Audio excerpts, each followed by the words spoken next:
Masyarakat Telematika Indonesia atau Mastel hadir sebagai digital enabler untuk masa depan bangsa. Kami memiliki visi untuk mewujudkan digitalisasi yang berdaulat dan berkelanjutan sebagai Fondasi Indonesia Emas 2045. Dan kami memiliki misi untuk menguatkan kemitraan strategis regulasi, menyehatkan ekosistem industri, meningkatkan literasi dan kepemimpinan digital, serta memberdayakan generasi muda dalam organisasi. Masyarakat Telematika Indonesia menjadi simpul utama yang menyatukan seluruh elemen ekosistem digital. Diperkuat oleh lebih dari 100 anggota korporasi dari berbagai lini industri ICT, Mastel bergerak sebagai satu kekuatan kolektif.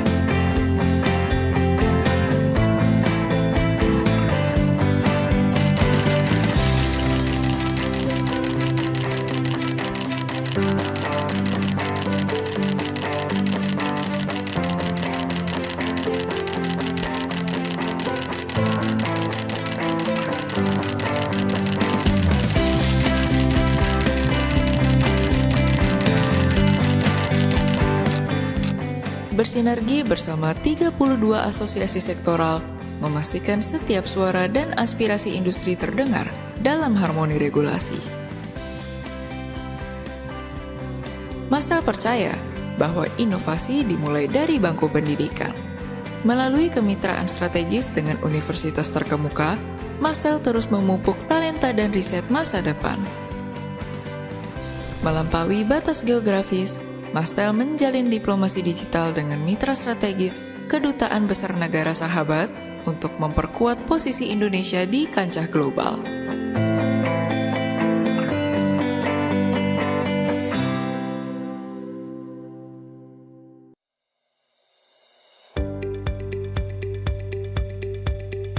Dari kebijakan hingga implementasi, dari infrastruktur hingga sumber daya manusia, Mastel membangun sinergi, mewujudkan kedaulatan digital Indonesia.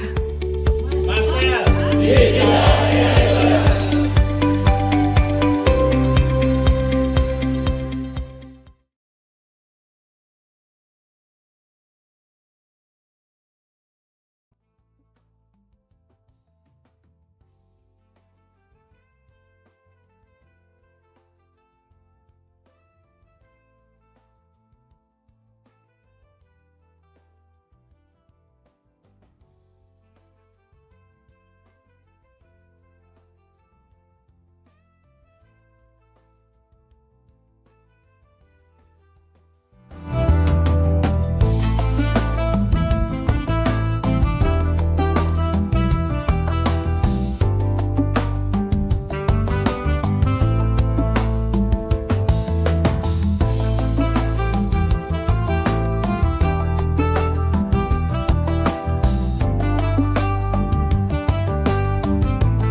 kami mulai. Good morning, distinguished guests. May I kindly invite everyone to take their seats as we are about to begin today's program in a few moments.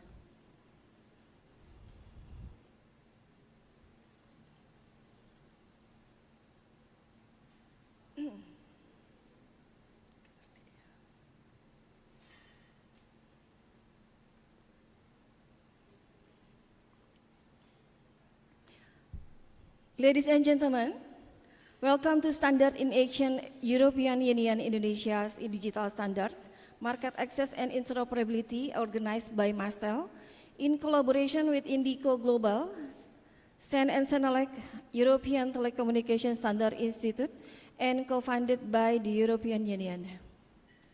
Thank you for joining us today.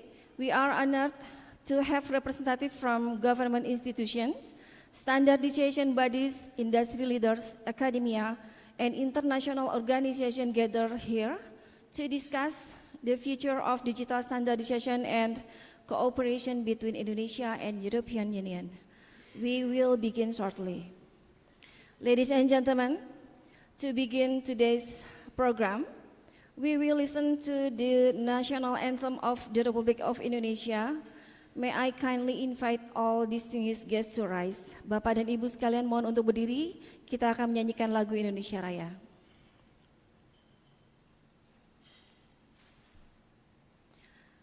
Indonesia Raya.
Affairs of the Republic of Indonesia.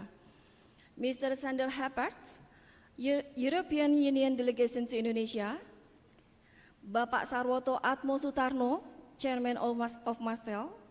Bapak Agustinus Prabadri Jarkara, Director for Standards Development in Mechanic, Energy, Infrastructure and Information Technology at National Standardization Agency. Mr. Xavier Pinoa, Director International Project, European Telecommunication Standards Institute ETSI, Mr. Sebastian Vogel, Project Manager RTD Collaboration Policy and External Affairs and Senelec. Ms. Emily Bourgois, representative from European Telecommunication Standard Institute. Ms. Zhou Chen, representative from SEN and Senelec. Ms. Elke Martins, representative from SEN and Senelec.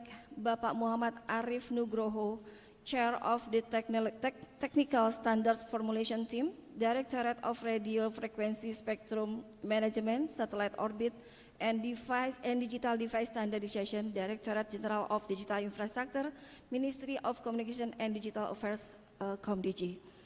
Bapak Sigit Jarot, ICT Standardization Expert of Global Partnership for Human-Centric ICT Standardization GIS Project. Distinguished guests, representatives from government institutions, standardization bodies, industry, academy, European partners, and all participants. Welcome to interactive panel discussion entitled Standard in Action EU Indonesia's Digital Standard Market Access and Interoperability. Today's forum serves as an important platform to strengthen dialogue and collaboration between Indonesian and European stakeholders in the area of digital standardization, market access, interoperability, cybersecurity, artificial intelligence, data governance, digital infrastructure, and emerging technologies.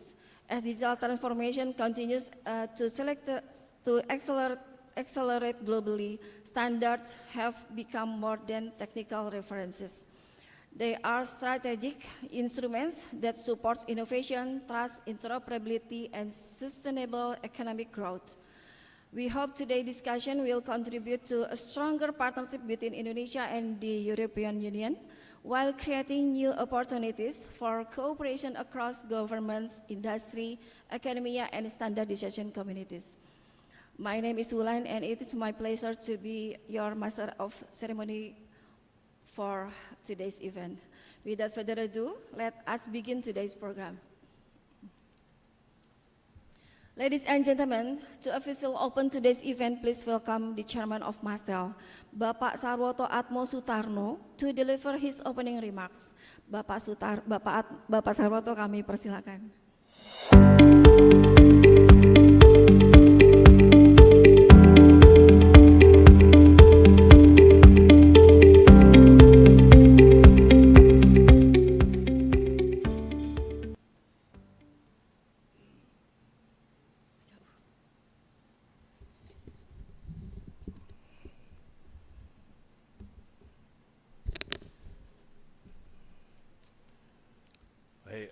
Thank you very much. My honor to welcoming you, Bapak Endro Kusumo, Pak Adis Alifiawan, harus pakai ini dulu, Mr. Sander Hapart from EU delegation, and Pak Agus Tinus Praba Diarkara dari PSN, Mr. Xavier Pietnoir from ETSI, Mr. Sebastian Vogel from Senelec Sen, Ms. Emile Bourgeois, representative from ETSI, Madam Chen from Senelec Chen, and Ms. Elke Martins, representative from CN and Senelec, Bapak Muhammad Arif Nugroho, Ketua Tim Perumusan Standar Teknis Penataan Spektrum Frekuensi Radio, Orbit Satelit, dan Standarisasi Perangkat Digital. My dear colleagues, Pak Sigit Jarot, ICT Standardization Expert of Global Partnership for Human-Centric GIS Project, and also Head of Infratelnas MASTEL. Distinguished delegates, industry leaders, researchers, and guests. Assalamualaikum warahmatullahi wabarakatuh. Om Swastiastu, Namo Buddhaya, salam kebajikan, salam sejahtera untuk kita semua. Good morning and Very warm welcome to all of you. It's my honor and privilege to open this one-day interactive panel discussions, Standards in Action, AU Indonesia Digital Standards, Market Access and Interoperability, co-hosted by Mastel and supported by the Indigo Global Program, right here at the Auditorium Binakarna Hotel Bidakara, Indonesia. Ladies and gentlemen, we live in an era where digital standards are no longer a back office technical matters.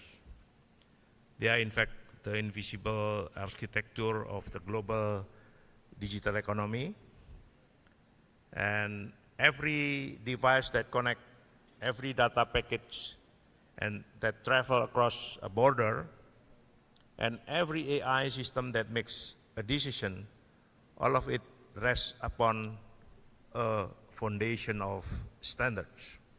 For Indonesia, the fourth most populous nation on earth, home to one of the fastest growing digital ecosystem in Southeast Asia, our ability to set, adopt, and align digital standard is not merely a regulatory question. It is a question of also sovereignty, competitiveness, and our capacity to participate as an equal partners in the global digital orders. The European Union has built, through decades of careful work, a standardization system like CEN, CENELEC, and ETSI.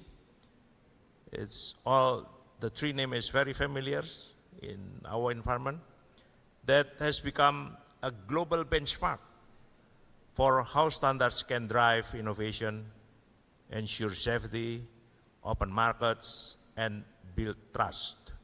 Today, we have the privilege of learning from you that experience firsthand. Indonesia is ready. BSN is strengthening our national standard framework. KAN is advancing our accreditation and conformity assessment capabilities. And with ComDG, BSSN, and BRIN are actively shaping our digital policy architecture. And Mastel stands at the intersection of the government, industry, academia, and international partners as the national ICT ecosystem convener. Together, what we build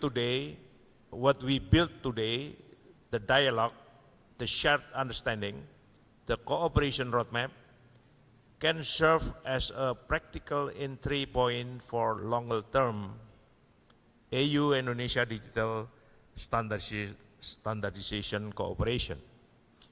Today's agenda is structured around 4 sessions that are deeply interconnected: the AU standardization system and market access, Indonesia standardization and regulatory ecosystem, digital trust, cybersecurity, data governance, and interoperability, and also emerging digital infrastructure standard, EI, IoT, data centers, cloud, and also 5G and 6G. I encourage each of you to engage openly, ask the hard question, and speak candidly about where the gaps lie. The most valuable output of today will not only be the official report, it will be the conversation that happened in this room and the relationship that carry forward from it. On behalf of Mastel, I extend our deepest gratitude to the AU delegation in Jakarta and to Indigo Global and the European Standardization Body, to our government partners, to Telkom Indonesia, to BRIN, and to every speakers, moderators, and participant who has taken time to be here today. The standard we align today will shape the digital bridge we build tomorrow. Let us make this day count. Wassalamualaikum warahmatullahi wabarakatuh. Thank you very much. Let's the discussion begin. Thank you.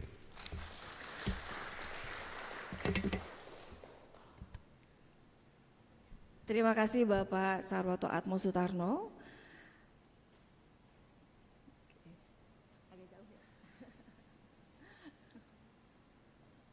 Ladies and gentlemen, we now proceed to the institutional remarks. May I invite Mr. Standars Heppards, Green and Digital Counselor of the EU Delegation to Indonesia, to deliver his remarks on EU-Indonesia cooperation in digital policy and standardization. Mr. Heppards, the floor is yours.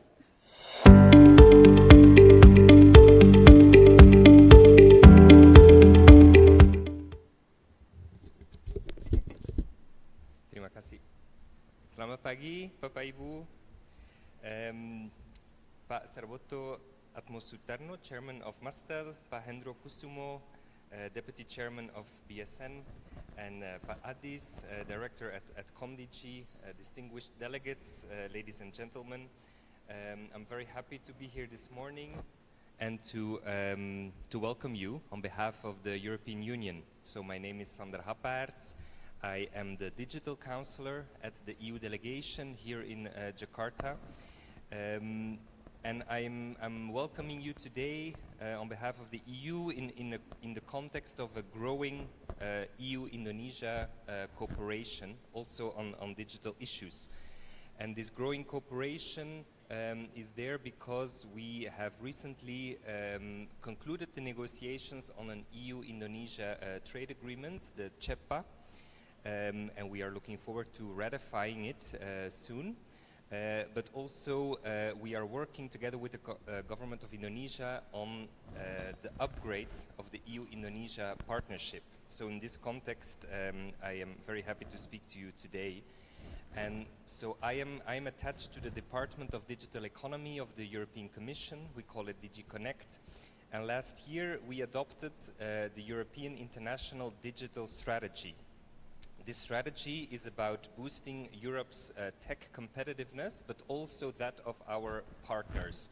Because in the digital revolution, we really need to work together, and the European Union is and would like to remain a trusted partner of our friends across the world and also here in Southeast Asia. We would like to cooperate with our own member states, but also EU companies to offer what we call the EU Tech Business Offer to Indonesia and other countries. So this means that we want to bring investments here, we want to work on digital technologies, but also on tech sovereignty. And previous speaker mentioned sovereignty, and for us that's also really important, that we use technologies in such a way that still our sovereignty is protected, but also the sovereignty of our partners. And here in Indonesia, digital sovereignty is also a very big concern, and rightly so. And so in that whole context of the EU International Digital Strategy and the work that we want to do with Indonesia, digital standards play a really important part. And in fact, about 1 month ago, on the 5th of May, we had a big event here in Jakarta to present the EU Tech Business Offer to Indonesia. And digital standards were raised quite often in those discussions when it came to, for instance, 5G, but also AI, digital identities, digital public infrastructure, cybersecurity, quantum computing. In all of these discussions, the importance of digital standards was mentioned. And we believe that the European Union has a lot to offer when it comes to digital standards. Of course, one of our key partners there is do you hear me double now? I hear a very weird echo. Okay, can you hear me well? Okay, perfect. So the European standardization bodies play a key role there, obviously, but we also have a very strong research and innovation base in Europe when it comes to digital standards, and we want to build on all of that in our cooperation with Indonesia, and also where possible to work on capacity building of our partners here, all in the perspective of having market access in the context of the trade agreement that we just concluded with Indonesia. Our international digital strategy also talks about what we would like to do at a global level, multilaterally, where we would like to shape global digital standards together with our partners like Indonesia. And this is to build our vision of having a global digital transformation that is human-centric, trustworthy, and that respects human rights and fundamental freedoms. So this is why we have the Indico Global project that brings us today, that brings us here today. It's about understanding each other's standardization landscape and to continue building the EU-Indonesia cooperation on digital standards. We also have more recently the GIST project, and Sigit will be here the whole day. He is an expert for the GIST project working for us. And we want to work and continue working also at ASEAN level in the EU-ASEAN cooperation on this topic. So the colleagues of the European standardization bodies are here the whole week. They have been having many meetings. But I am here based in Jakarta, and together with my colleagues at the EU delegation, we are also open after this week to continue discussing with you and working with you on these topics. And as I said, Pa Sigit will also be here in the coming years working on the GIST project on behalf of the European Union. So with this, I am very much looking forward to the discussions today, but also to our cooperation in the coming months and years. Thank you very much. Thank you, Mr. Hapart, for your valuable insight and for reaffirming the importance of stronger cooperation between Indonesia and the European Union. Ladies and gentlemen, our next speaker plays a pivotal role in shaping Indonesia digital infrastructure development and standardization landscape. Please welcome Bapak Adis Alifiawan, Director of Radio Frequency Spectrum Management Satellite Orbit Affairs and Digital Infrastructure Standardization Directorate General of Digital Infrastructure Ministry of Communication and Digital Affairs of the Republic of Indonesia. Bapak Adis, kami persilakan.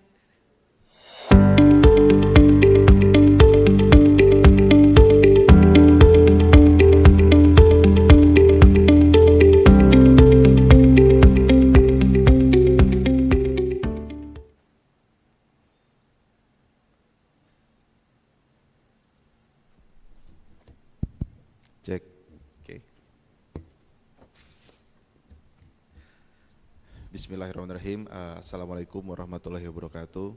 Good morning, Your Excellencies, Bapak Sarwoto Atmo Sutarno, the Chairman of MASTEL, Bapak Hendro Kusumo, Deputy Chairman of Standard Development of National Standardization Agency or BSN. Also having here Bapak Agustinus Praba, the Director of BSN, Pak. Thank you for coming. Also Mr. Javier Theodore, the Director of ETSI, Mr. Sander Haperts, the Green and Digital Counselor of EU Delegation, and of course Pak Sigit Jarot, the ICT Standardization Expert for GIST project. Head of Institution, representative of BSSN, BRIN, BSN, and CAN, and colleague from industry and academia. Representative of ETSI and Sensenelec, distinguished speaker and panelists, ladies and gentlemen. First of all, I would like to express my appreciation to MASTEL and Indico Global for their initiative in organizing this one-day interactive panel discussion on EU-Indonesia digital standardization, market access, and interoperability. The theme of Standard in Action is very suitable. Standards are not just technical documents. They are the driving force behind interoperability, security, market access, and national digital competitiveness. Digital transformation is no longer just a discourse, but the lifeblood of the modern economy and public services. As one of the vanguard agencies in formulating technical policies within the Ministry of Communication and Digital Affairs, our Directorate and our Directorate General of Digital Infrastructure has the primary mandate to ensure accelerated and equitable connectivity across the country. From spectrum to satellite, from data center to 5G, 6G network. Everything must be built on strong standard.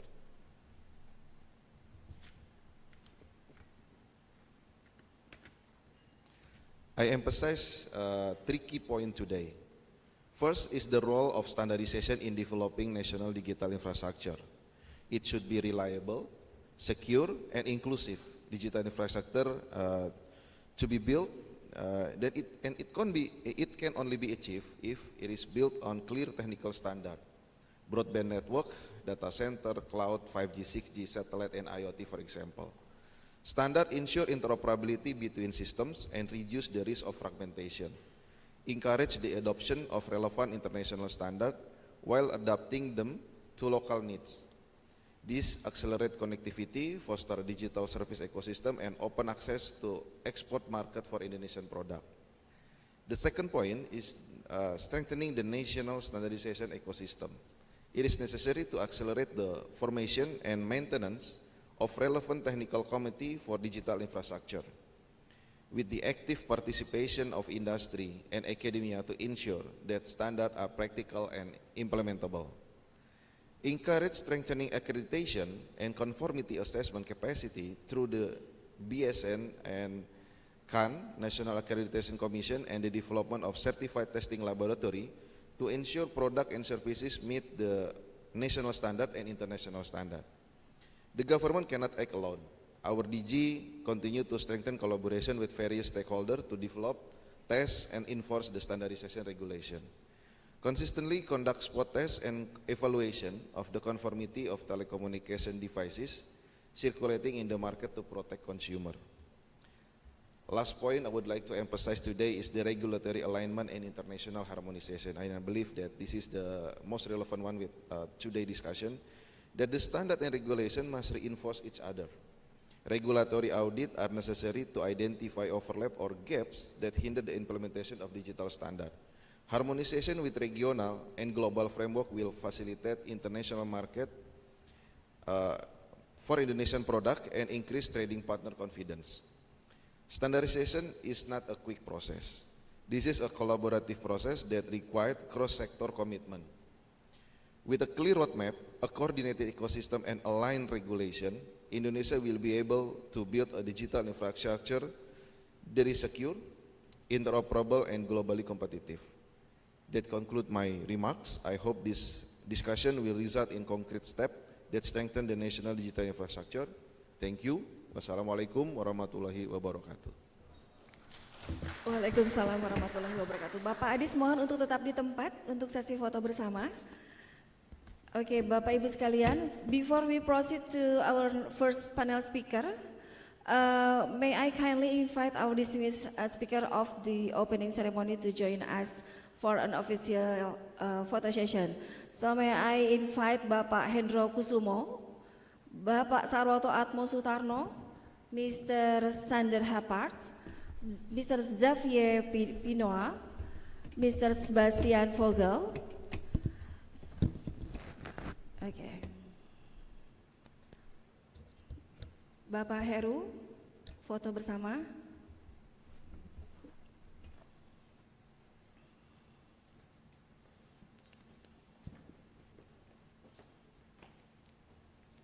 Silakan Bapak Adis, Bapak Hendro untuk berdiri di tengah, diapit oleh para tuan rumah. Oke. Bapak Hendro. Oke.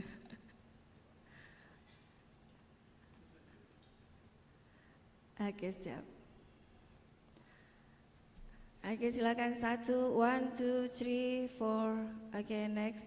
1, 2, 3. Oke, I need your hand, maybe. Okay. Don't give your thumb. Okay, 1, 2, 3. Okay, 1, 2, 3. Okay, please come forward for photo session. Miss Elke Martens, Bapak Agustinus Praba, Miss Joshua Chen, Miss Emily Borgoa, Bapak Muhammad Arif Nugroho, Bapak Sigit, untuk ikut ke depan berfoto bersama Pak. Silakan. Ini untuk next sesinya Pak, kita ikut foto bersama juga ya Pak. Adakah yang tertinggal? Oh, lagi keluar. Oke, siap. Sayang sekali ya. Oke, silakan para fotografer bersedia. Pak Heru, siap Pak Heru? Pak Heru jangan kemana-mana Pak Heru. Oke, siap. Pak Heru. Oke. Oh, Pak Arifin mangga. Oke, satu. Tunggu dulu satu lagi. Oke, siap. Satu lagi. Oke, pas. 1, 2, 3. Oke, 1, 2, 3. Oke, 1, 2, 3. Once again. Oke, thank you. Bapak-bapak silakan untuk kembali ke tempat.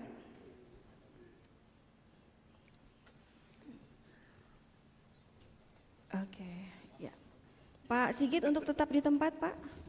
Karena akan terus masuk ke sesi menyampaikan keynote. Oh, materinya. Oke, siap. Ladies and gentlemen, we shall now proceed to panel keynote speech.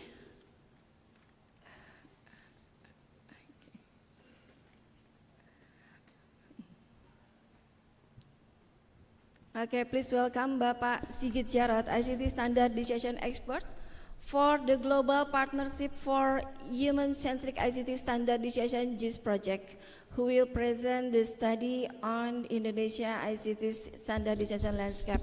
Bapak Sigit, kami persilakan.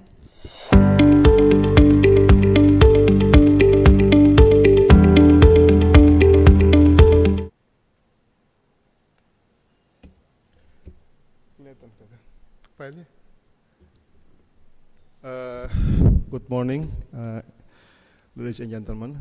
Assalamualaikum warahmatullahi wabarakatuh. Selamat pagi, salam sehat sejahtera buat kita semua.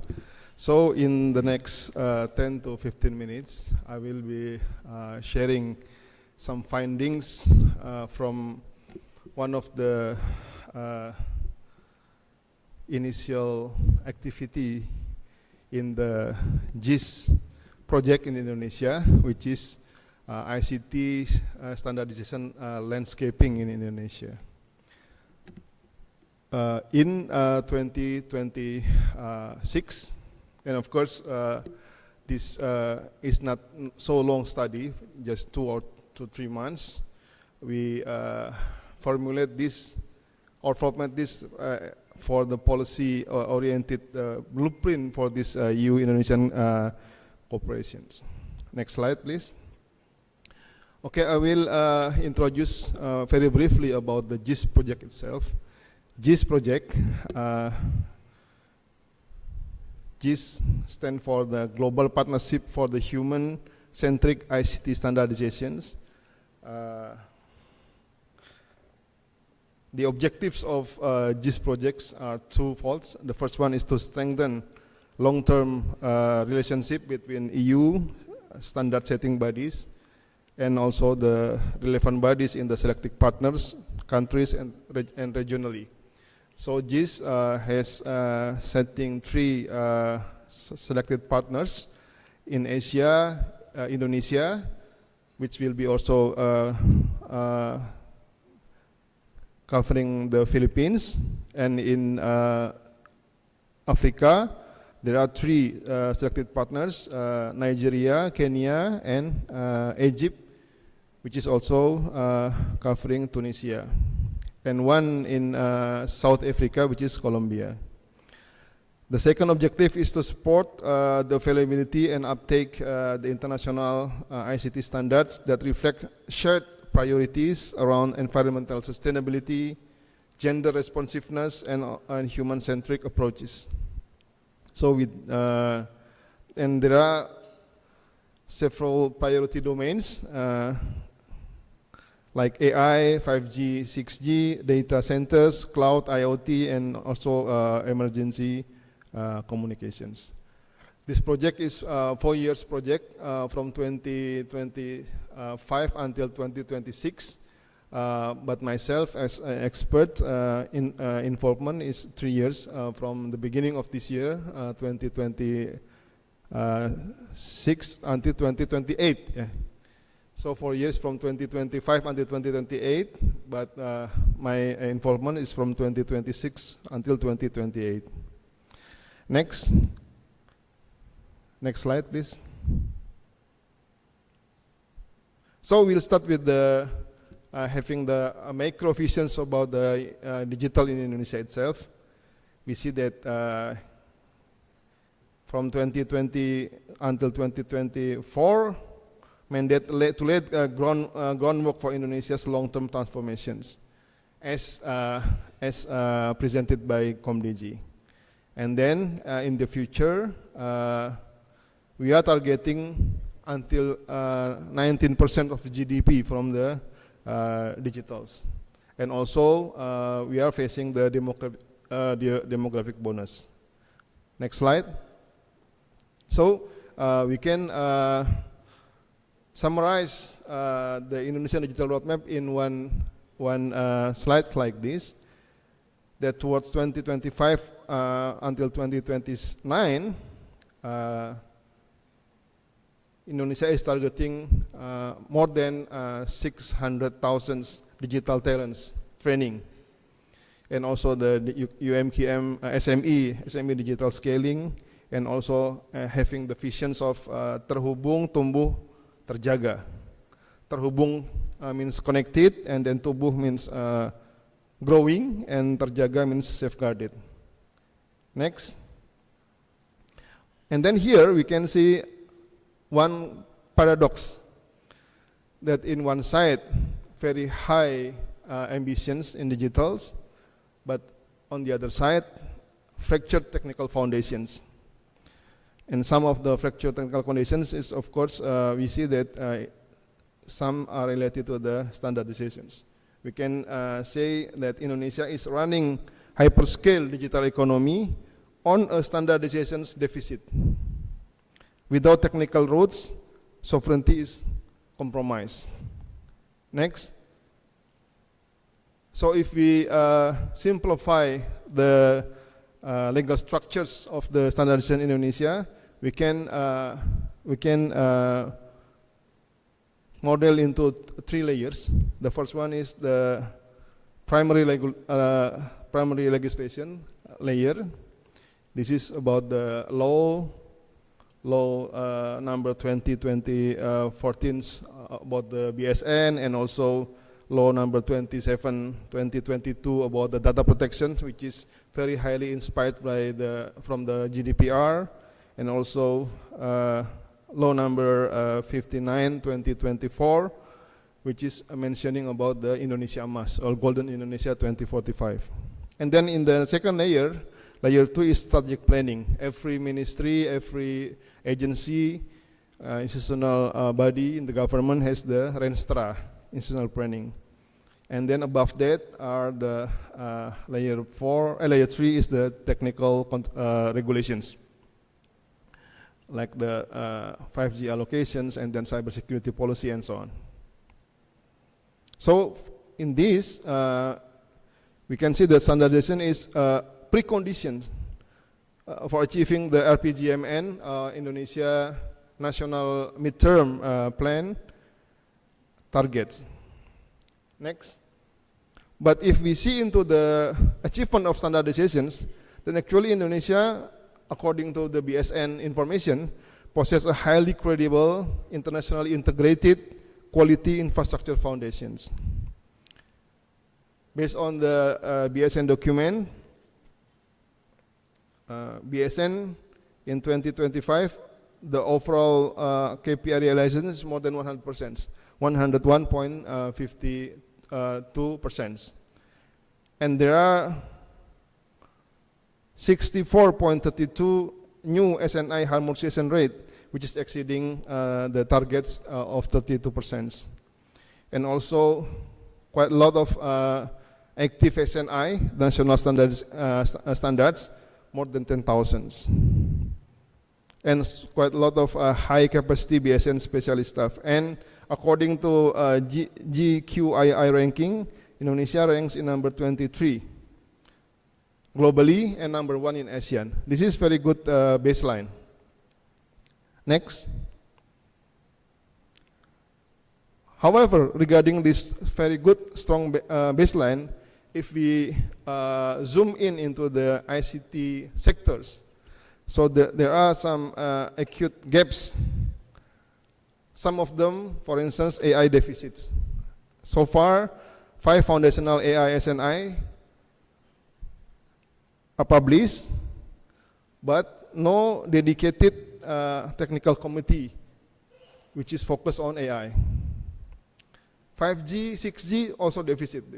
5G, 6G we are very lag behind compared with other countries, and zero technical contributions in all the 3GPP, and also the critical infrastructure deficit. So this is another paradox. Next. Some ComTech or technical committee that are very close in the ICT, we can find at least 4, 33.02, 35.01, 35.04, and 35.05. Of course, these are all under coordinations of the BSN, and some of the ComTech, the secretariats, is ComDG, and one ComTech related to cybersecurity, the secretariat is under the BSSN. But again, there is no technical committee specialized, focused on to the AI. Next. If we go a little bit deep, more detail about several domains, we can see that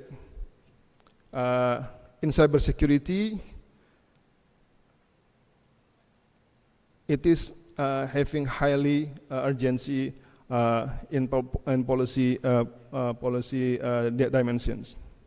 And in SNI, quite a lot of SNI already published and also adopted, and quite good international alignment. So cybersecurity is quite mature, even though Indonesia is still in high rank for the cybersecurity attack targets. Data center, domestic SNI still limited. Yeah. International alignment also limited. Same thing with the cloud and also the big data. IoT, even though there are 14 SNIs, yeah, but the maturity level are still partial, and the adoption level or implementation level is very still limited. 5G, 4G also similar, and emergency communication also. Next. Yeah, so we can see that there are in some domains, yeah, we can find foundational baseline in cybersecurity, IoT, and also the cloud. But there are some still missing components in there. Next. Yeah, this is the artificial intelligence that I mentioned previously. Next. And this is about data center. Data center really is a growth engine. So implementation of standardization is very much needed. Next. In order to get this sustainability trinity, PUE, WUE, and the CUE. Next. And also emergency communications, which is mentioned by the ComDG, will be one of the priority for this year, yes, 2026. Next. So I think we need to do some action on transitioning from an adaptive way of participating in standardization practice to be more contributive. So this project, with this collaboration with EU and Indonesia, has potential to play a very important role here to contribute to this transition from the adaptive to contributive posture. Next. So with this, hopefully we can closing the loop, overcoming the implementation paradox. Standards will be referred in the procurement, In the procurement process, certifications is being checked, and it will be very positive to increase the market access. Next.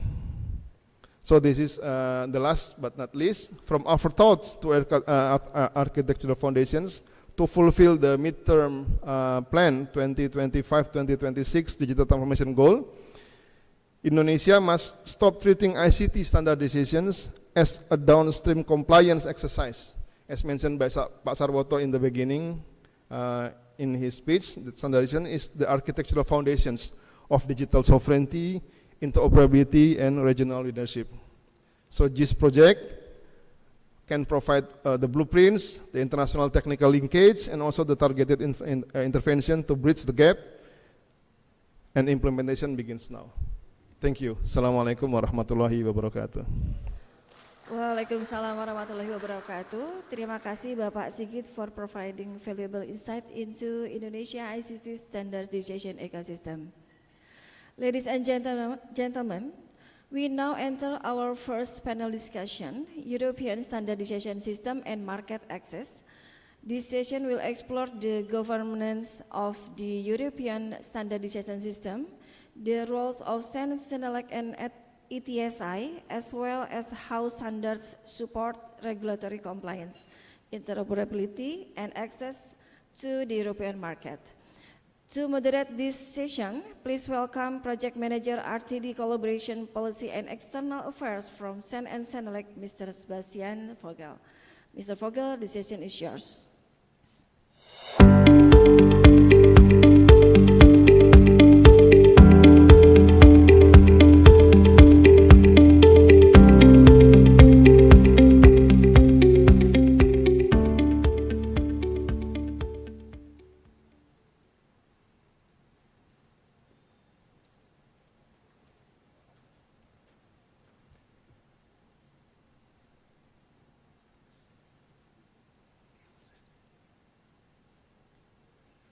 Good morning, everyone. Let's see, yeah, it works perfect. I have the pleasure to lead this session today. There was a slight change in schedule because our colleagues had to leave to another meeting, unfortunately. So you will have to live with myself, Sebastian Vogel, and Xavier Pinoir instead, but I hope that's all right for you. First, thanks a lot to Mastel for organizing this workshop today, and also the European Union for providing the funding for the background. We have prepared a short presentation with some background information as mentioned, and then we would also like to open the floor for questions because there is some context and maybe there are questions, or hopefully there are. That being said, I would give the floor to Xavier to give some background about the Indico Global project that brings us here today. And I hope the slides work then as well.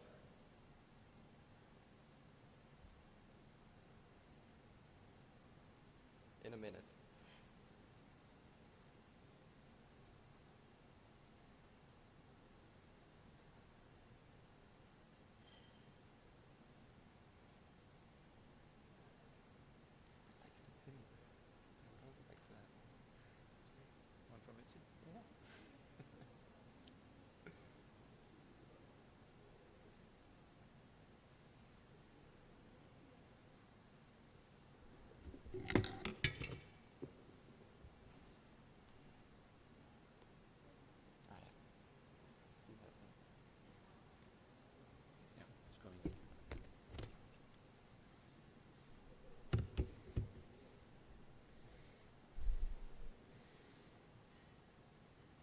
So thank you, and good morning, everybody. Thanks again to Mastel for helping us organize this interaction between European and Indonesian stakeholders.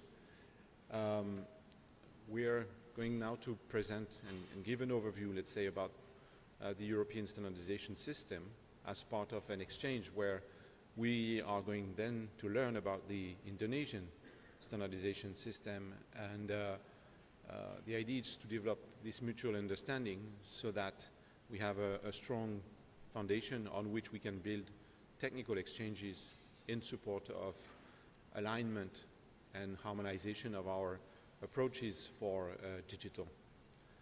Next slide, please. And I think next immediately. Next one as well. Yes. Oh.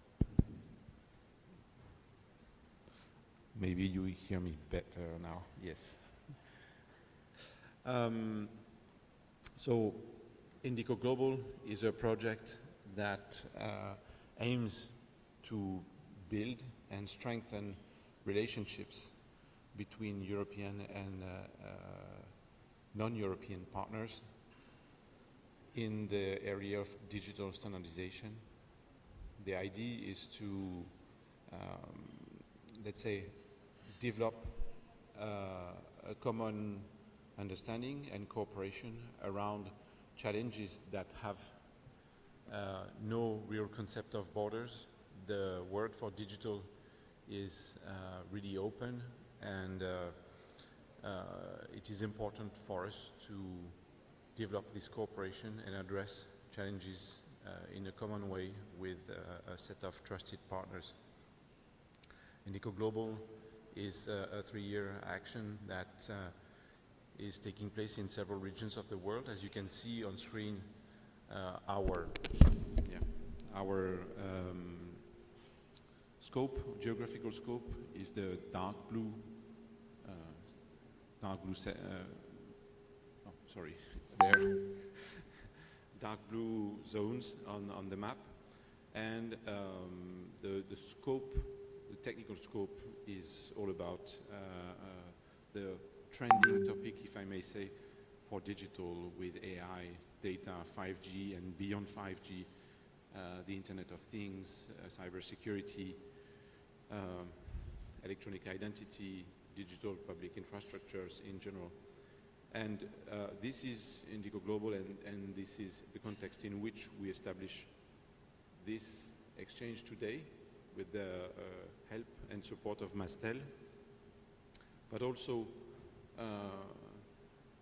with this we are creating the transition with the GIST project with our expert Sigit, who will be able to follow up basically and continue the development of this discussion that we are opening today. So for next slide, I think I give the floor back to Sebastian. Thank you. So you see here in the middle the 3 European standards organizations. On the very right side you have ETSI, the European Telecommunications Standards Institute, so Xavier is from there. And on the left side you see CEN and CENELEC, so CENELEC for the electrotechnical standardization activities in Europe, and CEN for then all the remaining topics. So together CEN, CENELEC and ETSI are the 3 European standards bodies covering all fields of standardization in Europe, so EU and EFTA countries. Just to give you some feedback on who we are and how we are located in the global scale. In Europe you have these 3, but then of course internationally you have more. CEN, so for general standardization activities, is working very closely with ISO. So we have an agreement since 1991 called the Vienna Agreement, which ensures that almost all standardization activities between CEN and ISO are aligned. So we work very closely. What does this mean for stakeholders outside of Europe? If you work at ISO, you also have a very close impact on the work being done by CEN. How does CEN work within Europe? We are based on national standards bodies, exactly the same as ISO. So all of our members in all European countries have direct access to stakeholders, and together they collect around 90,000 experts in all of their about 400 technical committees. So in there we have businesses, we have environmental stakeholders, we have workers, we have trade unions, etc. Similarly for CENELEC, electrotechnical standardization, it works very closely with the IEC. So also there is a very high alignment with international work. So also here how does it work if you want to work or have an impact on European standards? IEC is the body to be.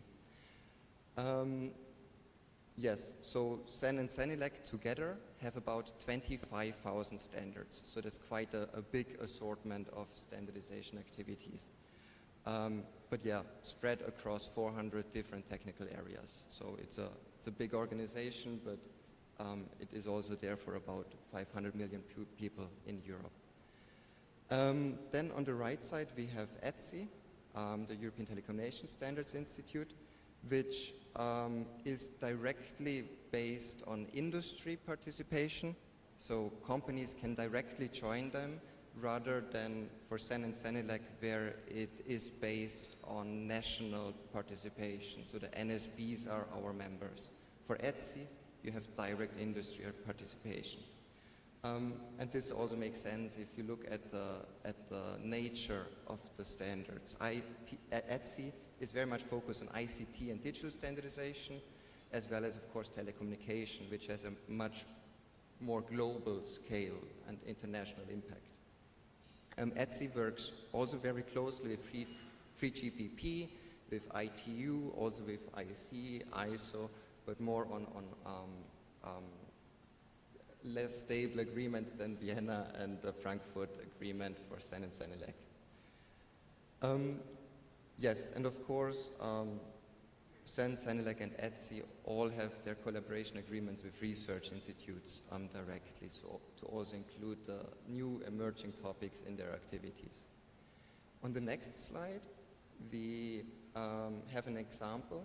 So for CENELEC, for instance, 74% of its standards are identical to IEC publications. So as I mentioned, if you want to look at how you can maybe influence European standards, but also how you can adopt European standards, for most of them, in the case of CENELEC, with IEC you are at the right position. So 74%, but then additionally some are very much based on IEC publications, and then only 1,000 or 5,000 here in the first quarter were actually homegrown European standards. Yes, so on the next slide then we have a quick look at CEN and CENELEC. So as mentioned, we have a national delegation principle. So we have 34 member countries, here from Austria to the United Kingdom, so not an EU member, but still in Europe. And they all have their NSBs and their national committees for CENELEC. We also have affiliates, so for European accession countries, for instance, Montenegro, Albania, Serbia, etc. And then companion standards bodies is our means of how to interact with the world beyond Europe. So companion standards body is a concept that allows NSBs from outside of Europe to directly join European or CEN and CENELEC technical committees. As an example, Japan, yes, so much about CEN and CENELEC. Then we also... And globally. And the main, let's say, geographical focus initially for ETSI is called the countries of CEPT. So CEPT is the European Post and Telecommunication Conference, which represents, as of today, a set of 46 countries in the European region, in which we want to ensure that there is harmonization of use of radio and spectrum,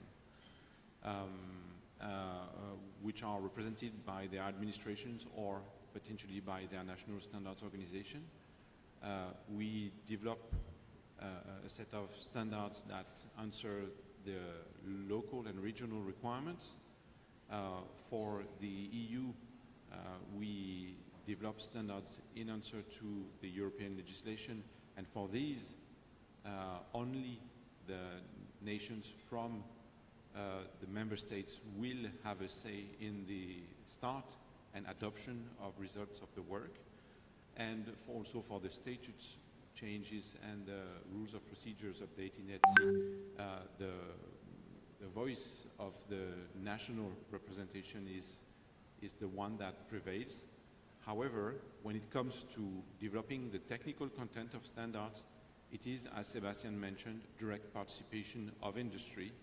And this is a set of 900 plus organizations, now reaching close to 1,000 organizations, that send their experts and create this fantastic experts community that is the heart of it. These experts are coming from both large and small companies. They could come from government or administration and research bodies, as well as any sector and part of the society. I think you mentioned it as well. Through the European standardization framework, it is foreseen that societal stakeholders and SMEs get a special say in the development and adoption of European standards, and our membership also represents that, as well as that from CEN and CENELEC. So in CEN and CENELEC, the companies and organizations coming from the CEPT countries are considered full members, and the others from outside this regional scope are associate members. If we go to the next slide, we can say something that applies equally to CEN, CENELEC, and ETSI, and which is our commitment to follow the WTO Code of Good Practice for the preparation, adoption, and application of standards. This means that we guarantee in our processes and in the way we develop standards an open, transparent, and inclusive approach for the development of standards. We also follow the required principles for public consultation prior to adoption of standards. And in the end, we create a system that ensures that there is harmonization for Europe, for the single market, within CEN and CENELEC commitment through the membership to adopt any European standard developed within CEN or CENELEC in all of the countries represented by the members of CEN and CENELEC, and in ETSI as well for any standard developed in answer to European legislation. Then we mandate adoption in a harmonized fashion in the European Union as well as in the European Free Trade Association countries. European Free Trade Association consists of 4 countries, which are Switzerland, Norway, Iceland, and Liechtenstein. If we go to the next slide, as already mentioned, the 3 European standards organizations have all, let's say, been created with a specific scope in mind. So CENELEC covers the electrotechnical sector. ETSI traditionally or historically was created to address needs for telecommunications. And CEN basically addresses all of the other sectors of the industry. We're actively integrated to remove these internal barriers to trade, so similar to the WTO, just within Europe. So it's about economy of scale, it's about driving competition, compatibility, etc.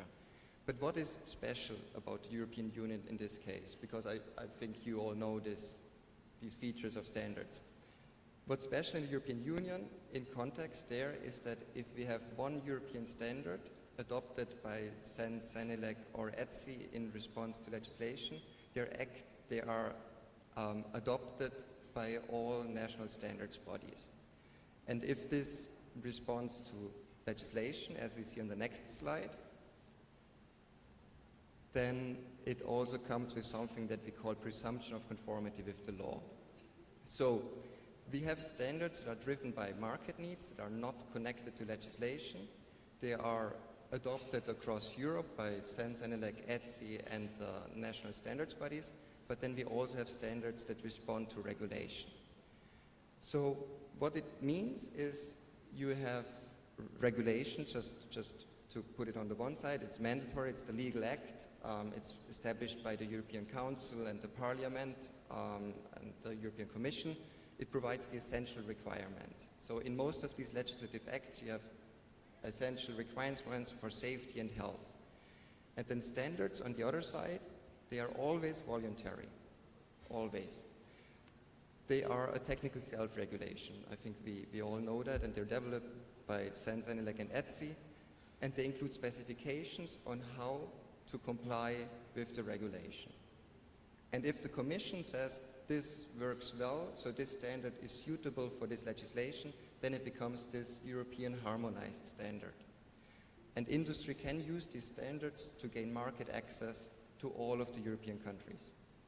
So this is how regulation and standards interact. And on the next slide, I just want to quickly explain how this works, because Sensenelec and ETSI are private organizations. We are not public. The European Commission is public, they create the laws, they create the regulation. So when the European Union comes up with a new legislation, let's take the AI Act, because I think AI is in everyone's interest, they can come up with a standardization request to the European standards bodies. So this is what happened in the case of the AI Act. The Commission published the AI Act, they also requested Senelec in this case to come up with standards to perform this presumption of conformity with the European law. So the AI Act is already in force, and Senelec are currently working on how to develop these standards that then will help European and international industries to comply with the law. We developed the European standards, which then become harmonized standards and which are again published in the official journal of the European Union. So we have this full circle.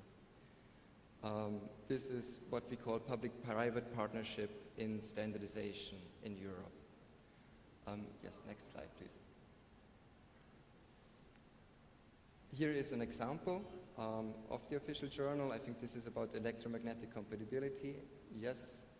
So you really have the law, the legal text, and then in the end you have an annex that lists the standards and matches them with the paragraphs in the legal act. Yeah, next slide, please.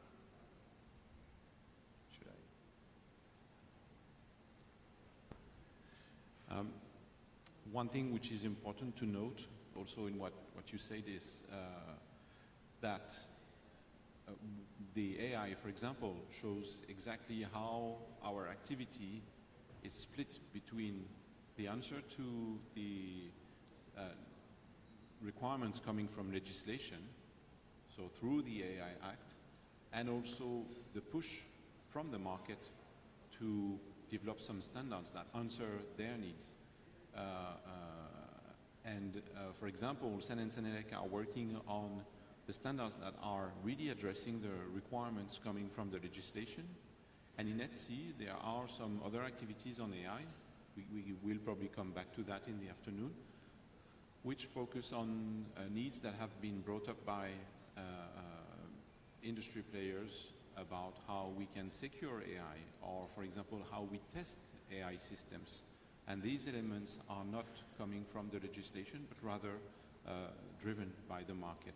And this shows how we as private organizations combine this dual role, let's say, to address, let's say, legislative needs and market needs.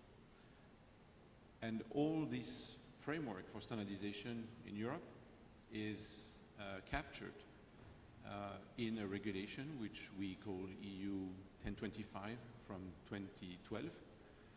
That European standardization regulation has been in place already for quite some time. It is a regulation that ensured that we have the open, transparent and robust system that exists today, with Senelec and ETSI being designated as the formal organizations playing the role of developing the standards in support of European legislation and supporting the single market. That regulation in 2012 evolved from the previous one by making sure that the stakeholder inclusion was captured in the regulation. So these civil society organizations and the SMEs are now really identified in the regulation as players that need to be involved in the standardization process. When I mention civil society organization, I'm talking mainly in Europe about consumer organizations, workers, and also organizations that represent environmental interests. But it's 13 years ago or more, almost 14 years ago, that this was decided, and we have an evolving need, let's say, for standardization, and there is an upcoming revision of the regulation that will be, let's say, delivered in 2026, following 2 public consultations in 2024 and 2025. This intends also to capture how quickly the markets are now evolving and how standardization needs to adapt to this need for a better time to market, if I may say, for standards, but also how some topics, for example, in cybersecurity, require a constant revision of standards in order to make sure that our standards are not completely missing the point, let's say, compared to the threat landscape that we have and that is always evolving. If we go to next slide, I think we can basically conclude that this standardization framework in Europe, is based on these 3 organizations, that the standards in support of legislation are basically created by one of these 3 organizations or any combination of the 3 organizations following a request from the European Commission. And when these standards are delivered, and when the European Commission considers that these standards actually meet the requirements of the legislation, then the Commission decides to cite them in the official journal of the European Union. And what this creates is what we call presumption of conformity for the products that implement the standards. And this is a faster route to the market, since these products that are developed in compliance with the standards, they do not need to go through the, let's say, traditional route of certification to go to the market. It is rather left to market surveillance authorities to randomly check whether products are developed according to the claims of the manufacturer.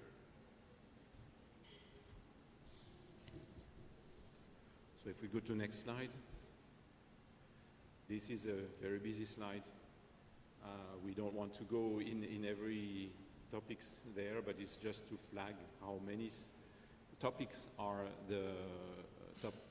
how many areas are the topic of European legislation, and how many aspects we have to address in the European Standards Organization.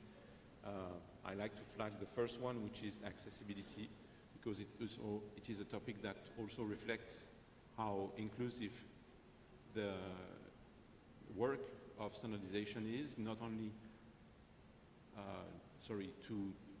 by including the societal stakeholders in the work of the European Standards Organizations, but also by making sure that our standards supports an inclusive society.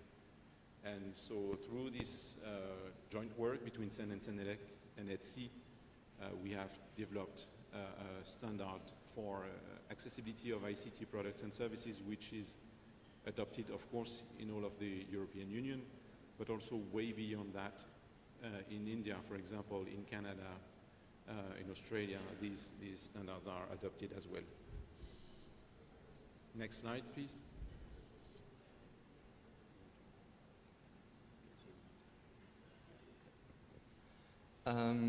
Yes, so now I think there are 3 slides left for the whole presentation, because we also want to provide some insights into how you can find out what's next in the European Union in a way. So, as mentioned, we have the European standards bodies. They are private organizations together with their members. And then we have the European Commission. The European Commission, together with the European standards organizations, develops two main deliverables.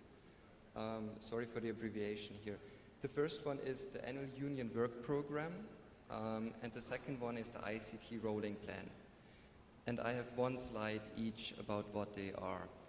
Both of these documents are then the framework for how the European standards organizations work together with the Commission, which deliverables we intend to develop next in response to legislation, but also beyond that.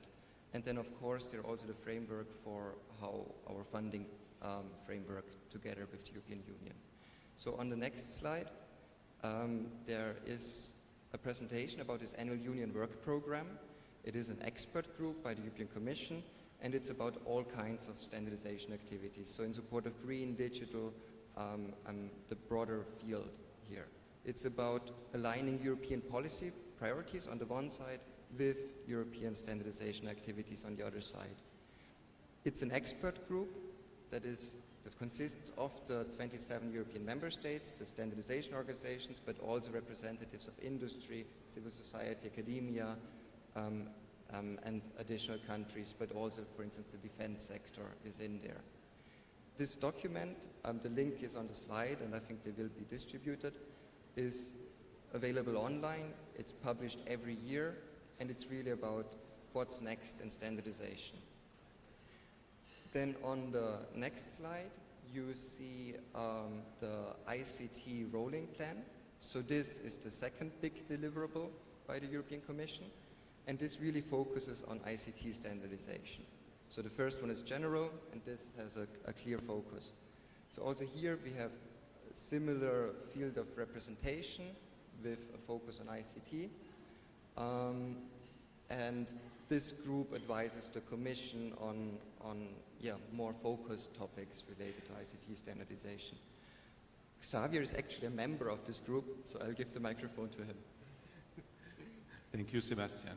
I think it is important to state that this group, so this multi-stakeholder platform on ICT standardization, has been created also to acknowledge the fact that ICT standardization cannot be considered a purely European activity, and therefore it is not only gathering the representatives from the European member states and from the European Standards Organization and National Standards Organization of Europe, but also the representatives from international ICT standardization bodies like IEEE or W3C or IETF.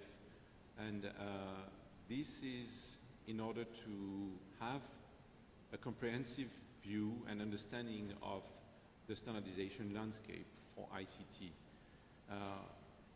One of the goals of this group is to advise the European Commission on ICT standardization topics, on current and upcoming priorities, in order to also identify which are the existing ICT standards and specifications that can already be used in Europe for public procurement without the need to ask again for them to be developed through European Standards Organization. So this is really different in that it is fully, let's say, international in how it is considering the scope of activities, and ultimately this is feeding the reflection of European stakeholders on how to address this, to address the challenges of ICT standardization. This, the main deliverable from this platform is the rolling plan on ICT standardization. It is a publicly available document which is actually very useful not only in Europe but also for stakeholders outside of Europe, because on a select set of topics it will give you a very good overview of what's happening basically globally. we go to the next slide, I think we can flag some of the topics that are being addressed at the moment, where there is matching legislation, so where there is a standardization request, and where it is us answering the needs of the European Union and of the legislators. So for this, for example, we can cite the Cyber Resilience Act, where Sensenelec and ETSI all have groups working on the matter. The AI Act, as mentioned earlier, with the work to answer the needs from the legislation has been delegated to Sensenelec. We have an act which is related to eco-design and sustainable products, where Sensenelec and ETSI are working on the concept of this digital product passport, which will be something actually which is quite important, not only in Europe, but also for all of the organizations that trade with Europe, because their products, if they want to enter the European market, will need to come with this digital product passport. The Data Act also has created work in the 3 European Standards Organization, and a big topic also is part of our digital public infrastructure work with the European Union Digital Identity Wallet, which is building on the work of Sen in their TC 224, and on the ETSI Committee on Electronic Signature and Trust Infrastructures.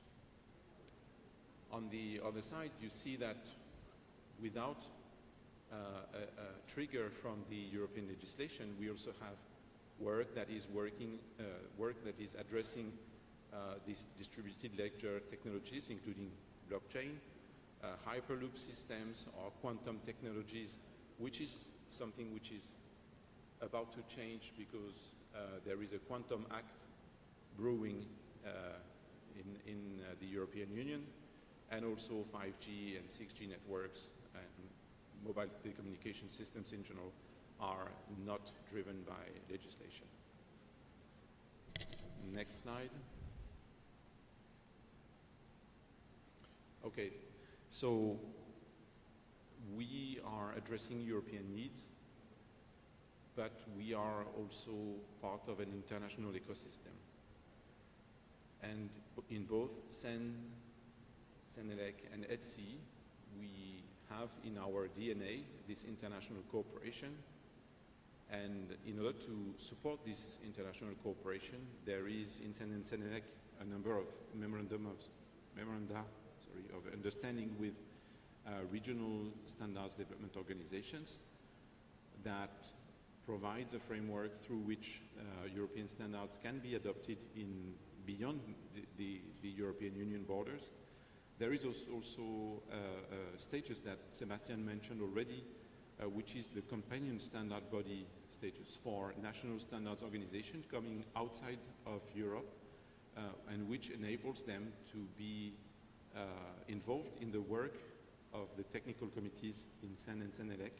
Japan, for example, is one of them, and also quite a few of the countries that were also mentioned by Sander in his initial remark. We have neighbor countries, neighbors of Europe, which are applicants to becoming a European member, and they are very keen, and they have to actually harmonize their standards portfolio with the one of Europe, of the European Union, sorry. And they have almost all this status in Sen and Senelec, which is the closest they can get to full membership, which they will get once they become a European Union member. In ETSI, the participation is through membership. As I mentioned, it is open to any organization in the world, and depending on where you are located, you will be a full or associate member. But ETSI also recognizes that you cannot work in isolation. Even with a broad membership, it's not enough to address global needs. So we have a comprehensive partnership portfolio through cooperation agreements or MOUs or letter of intents, which allows us to build links with other standards organizations and other relevant stakeholders in the standardization world. We have also, as needed, license agreements or distribution agreements for the adoption or distribution of standards, and we also offer, for those who want a taste of what ETSI is like, this temporary observer status that allows organization to take part in the work of a given technical committee for a limited period of time. And I think that's all for our presentation.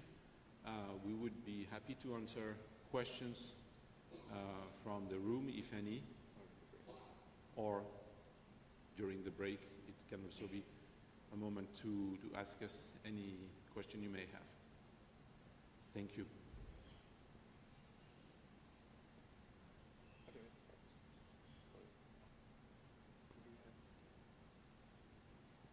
Do we have another microphone, maybe? Yes, it's coming.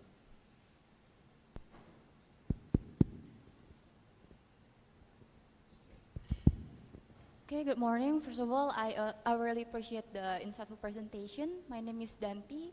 I'm from PV. It's a digital ID company in Indonesia. And what you presented, like, highly aligned with what I've been facing in my daily job as a data protection consultant in my company.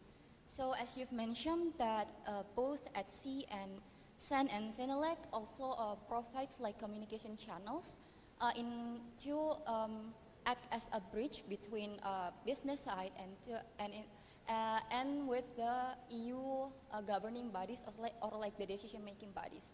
So I'm pretty curious about how do you conduct the advocation to the government side, because as of now, like Indonesia itself, in terms of data protection, even more in artificial intelligence, I think we're still working towards the regulatory framework and AI governance. So can you please further explain like how do you do the advocation?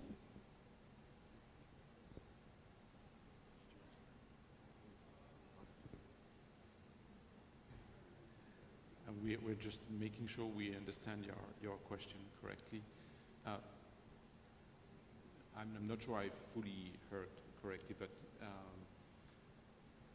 so indeed we have this technical work with all of our membership, and we have this engagement with the more formal institutions and governments in the European Union. When they formulate their policies and legislation, it is not really our layer, if I may say. We are given the opportunity through various consultations to channel the opinion of our members and to be in a position to advise, let's say, on some topics. But obviously, there is an existing process between the different European institutions and the member states in order to develop and finally agree legislation. So our input is, let's say, taken as part of a consultation process, and the formal decision-making belongs to the appropriate institutions. And maybe to add, so we are striving to be neutral organizations, so we really focus on the technical aspects of legislation. So we don't engage in lobbying activities, for instance, which other organizations do. We really focus on giving advice to the Commission on how to integrate standardization in legislation. So for instance, with the AI Act, we don't advise on how it should look like. That's not our business. We advise the Commission on how standardization as a process can help the legislation. And once the AI Act is established, then we work on standards that correspond to the legal act, but only after this is done.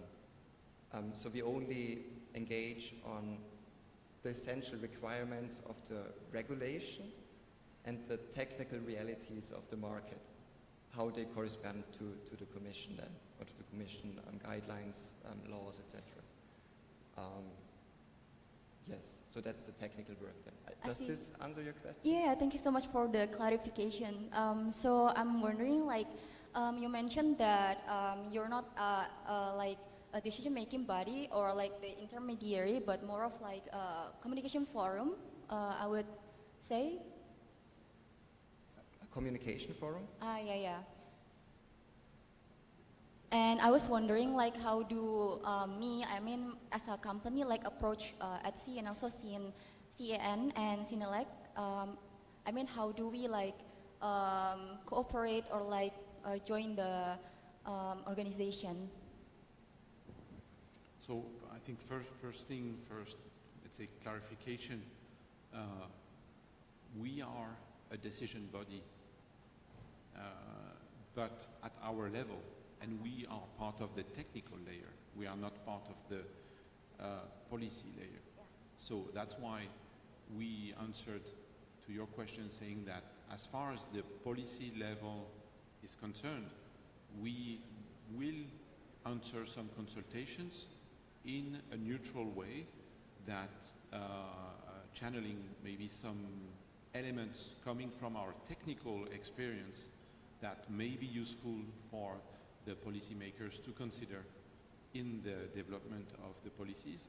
But when it comes to actually creating the technical standards that will support these policies, then we are the place where things happen and where things are decided.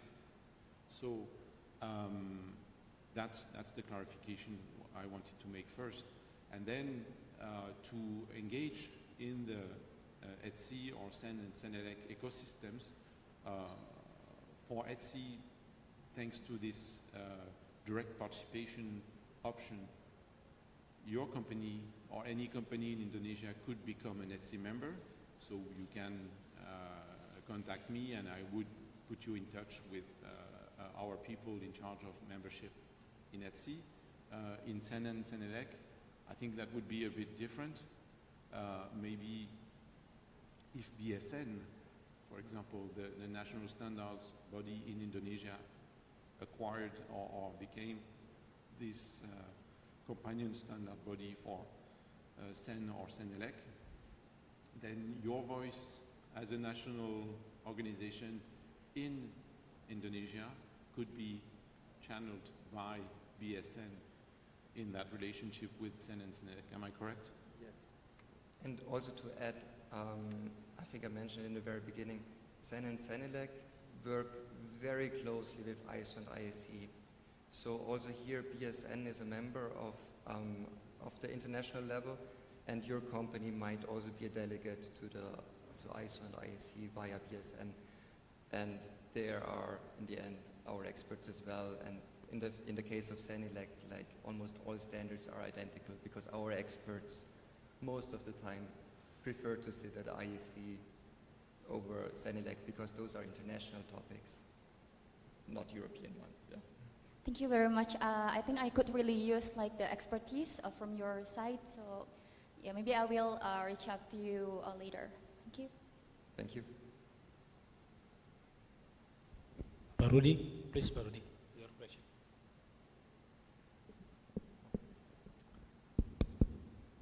Good afternoon.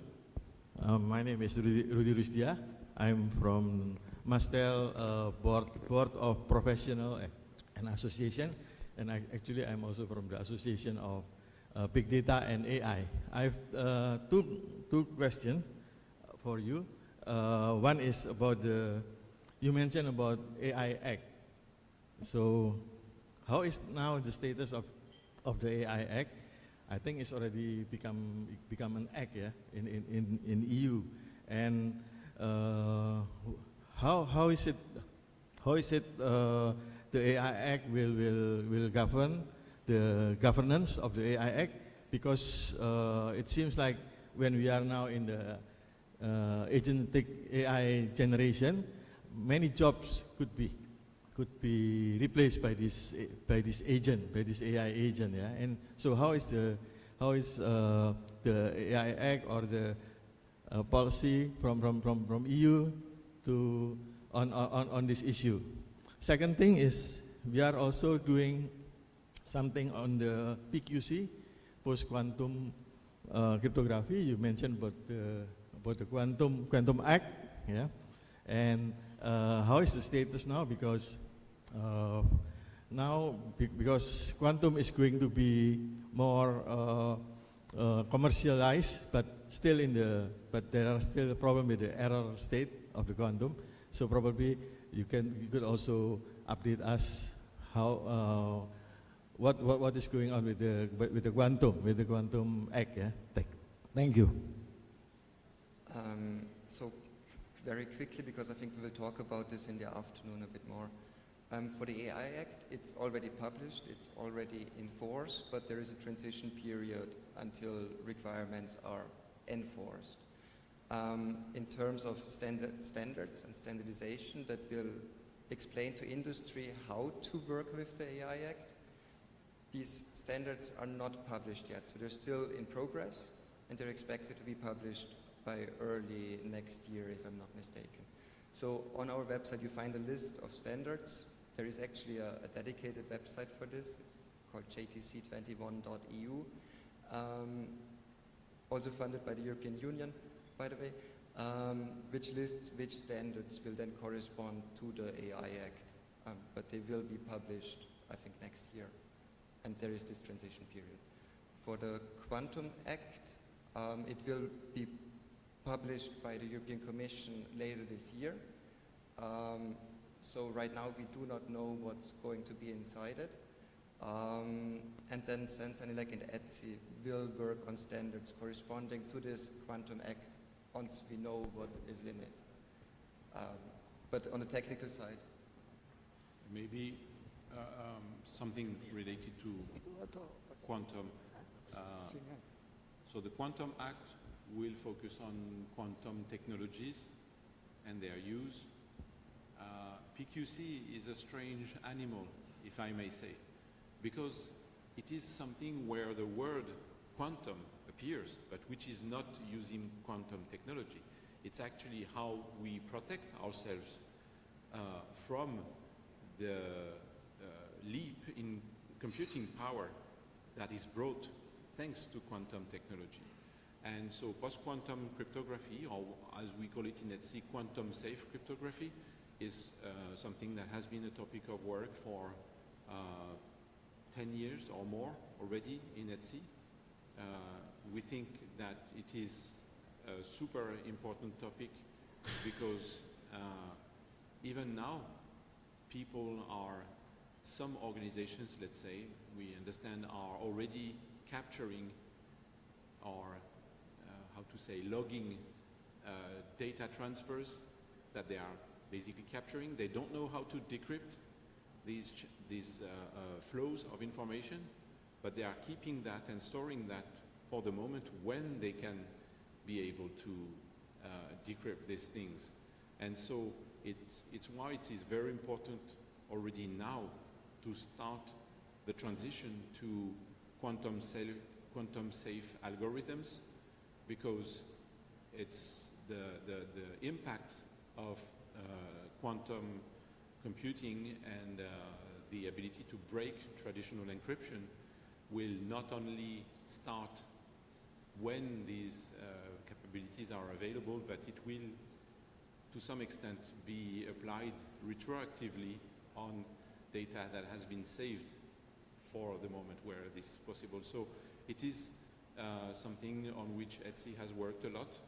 We publish already guides and standards to transition from a traditional cryptographic, let's say, system to one which is quantum safe. And so this kind of information we can share already. And the Quantum Act may or may not include this dimension of PQC, but it is also for us a big topic of concern, let's say, because a lot of the algorithms that are proposed today as an alternative to traditional cryptography are coming from the US, are coming from China, and we need, in Europe, we recognize that we need to develop more algorithms that are, let's say, home ground and that can be considered sovereign, if I may say. So that's also part of the big challenge. Thank you.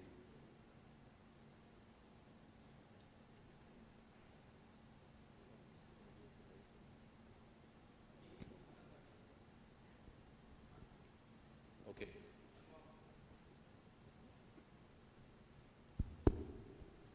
Yeah, thank you very much. We noted from your presentation that entering into the regulation,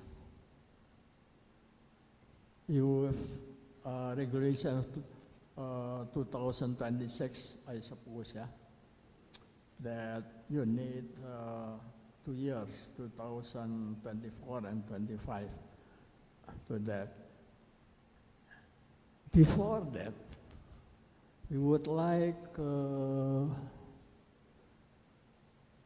know a little bit better from your view, from your experience, as you already have some communication, I heard, with the Japanese and perhaps also Korean. So,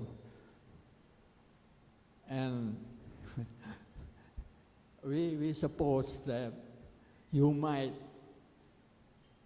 already have some notes at least or understanding of the Indonesian standards. Not totally, but that's why you offer the cooperation between the European and Indonesia standardization in the digital standards. And that means also the interoperability of our equipment. See, so your aim of having one single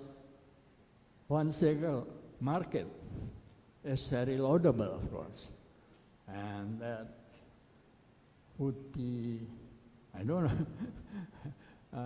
I am sorry for my ignorance that according, this is what we wanted to ask you.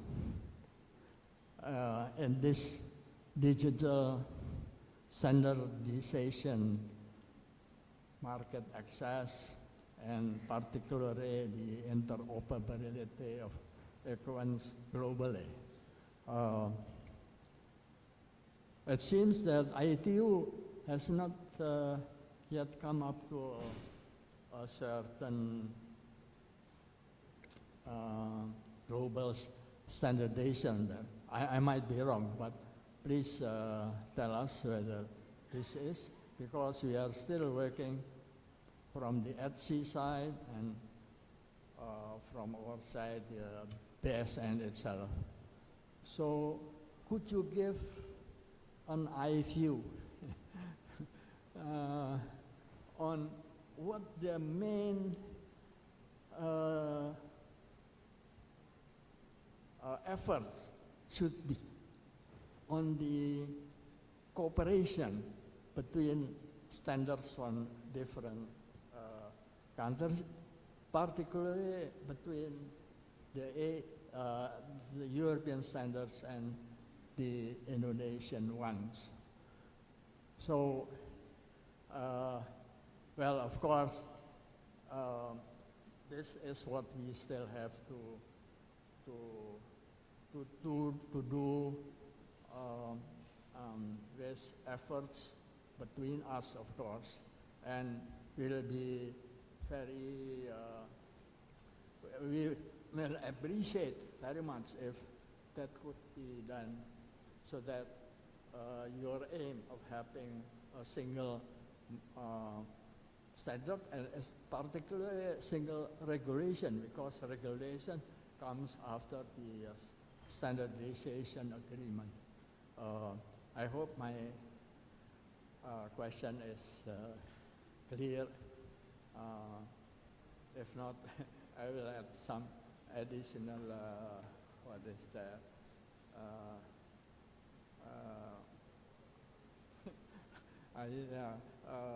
Not understand explanation.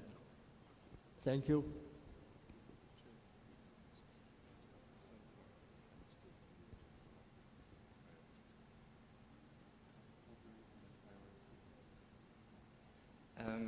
I think there are a lot of elements in your question.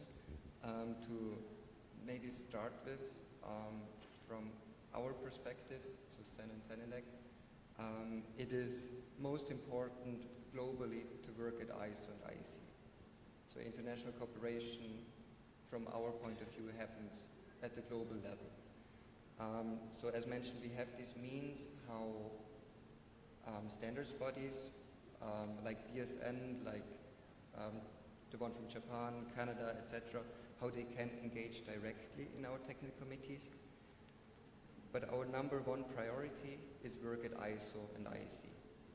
And we encourage every national standards body on this planet to send experts to ISO and IEC, because that is where our experts are as well.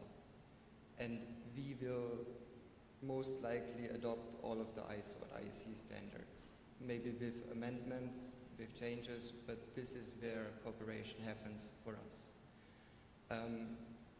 And this is also why we have projects like Indico Global to bring this message and help countries to engage. And this is also why we have projects like the GIST project here with Sigit to then help countries to engage globally as well. But on top of this, we also have the ETSI perspective as well, and then maybe also priorities. Thank you, Sebastian. Indeed, in SEN and SENELEC, the clear approach for creating global consensus is participation in the formal international standards organizations such as ISO and IEC. In ETSI, we have a slightly different approach.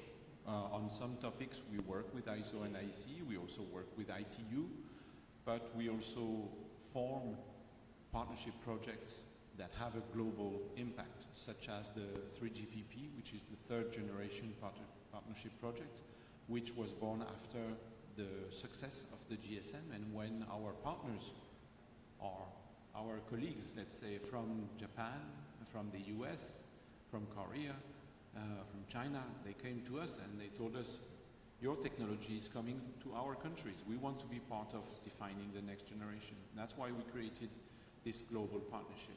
The same applies for another partnership called 1M2M, which is supporting the development of a common service layer for the Internet of Things. So we both have this approach and intent to make our standards or to be involved in the common development of standards that have the widest reach. And then in terms of priorities, I think it is important that we identify common priorities, common interests between Indonesia and Europe at the moment, and we still need to consolidate that view. There is a clear interest for us to work on the topics of digital public infrastructure. So this covers electronic identity, electronic signature, digital trust, cyber security. Also, we have a lot to offer because anyway, security is a transversal topic. As we said earlier, I mean, from IoT to connectivity to AI to data, we always need that element of security. Sigit also mentioned that there is a deficit, I would say, of contribution from Indonesia in the work on connectivity. For example,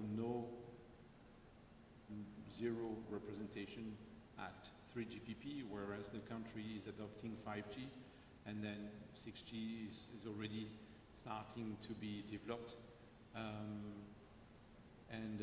Of course, exchanging our own experience and our own use cases and requirements on the topics of AI and data are very important. That's what maybe we could consider as key priorities for now. And there was one last thing, which was mentioned by maybe by me. Sorry.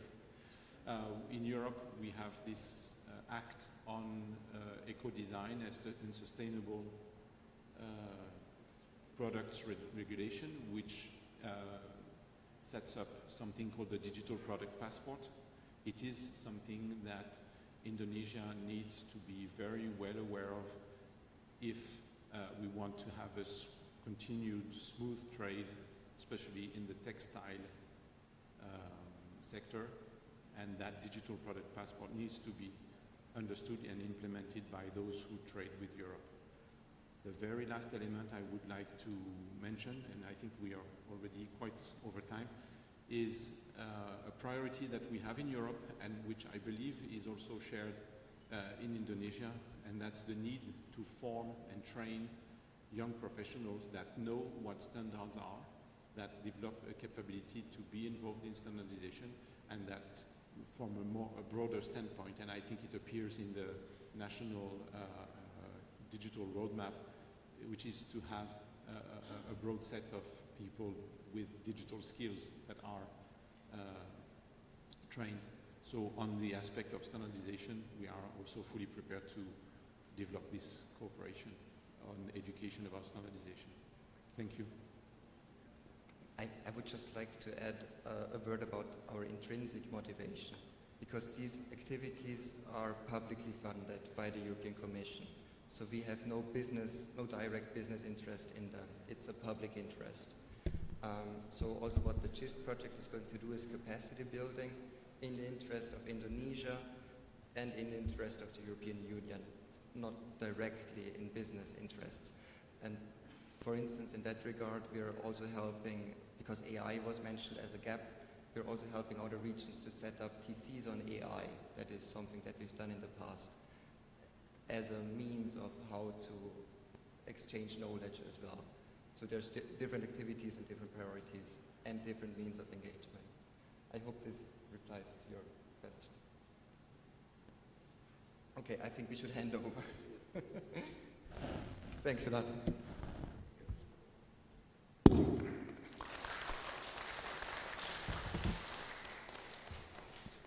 Thank you to Pak Sebastian and Pak Xavier. Selanjutnya Bapak Ibu sekalian, kami persilakan kepada Bapak Sigit Jarot untuk memoderatori sesi selanjutnya.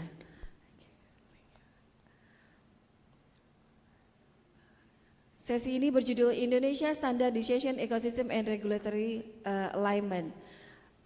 This session will focus on Indonesia National Standardization Framework, accreditation system, conformity assessment mechanism, and regulatory alignment in the digital and ICT sectors.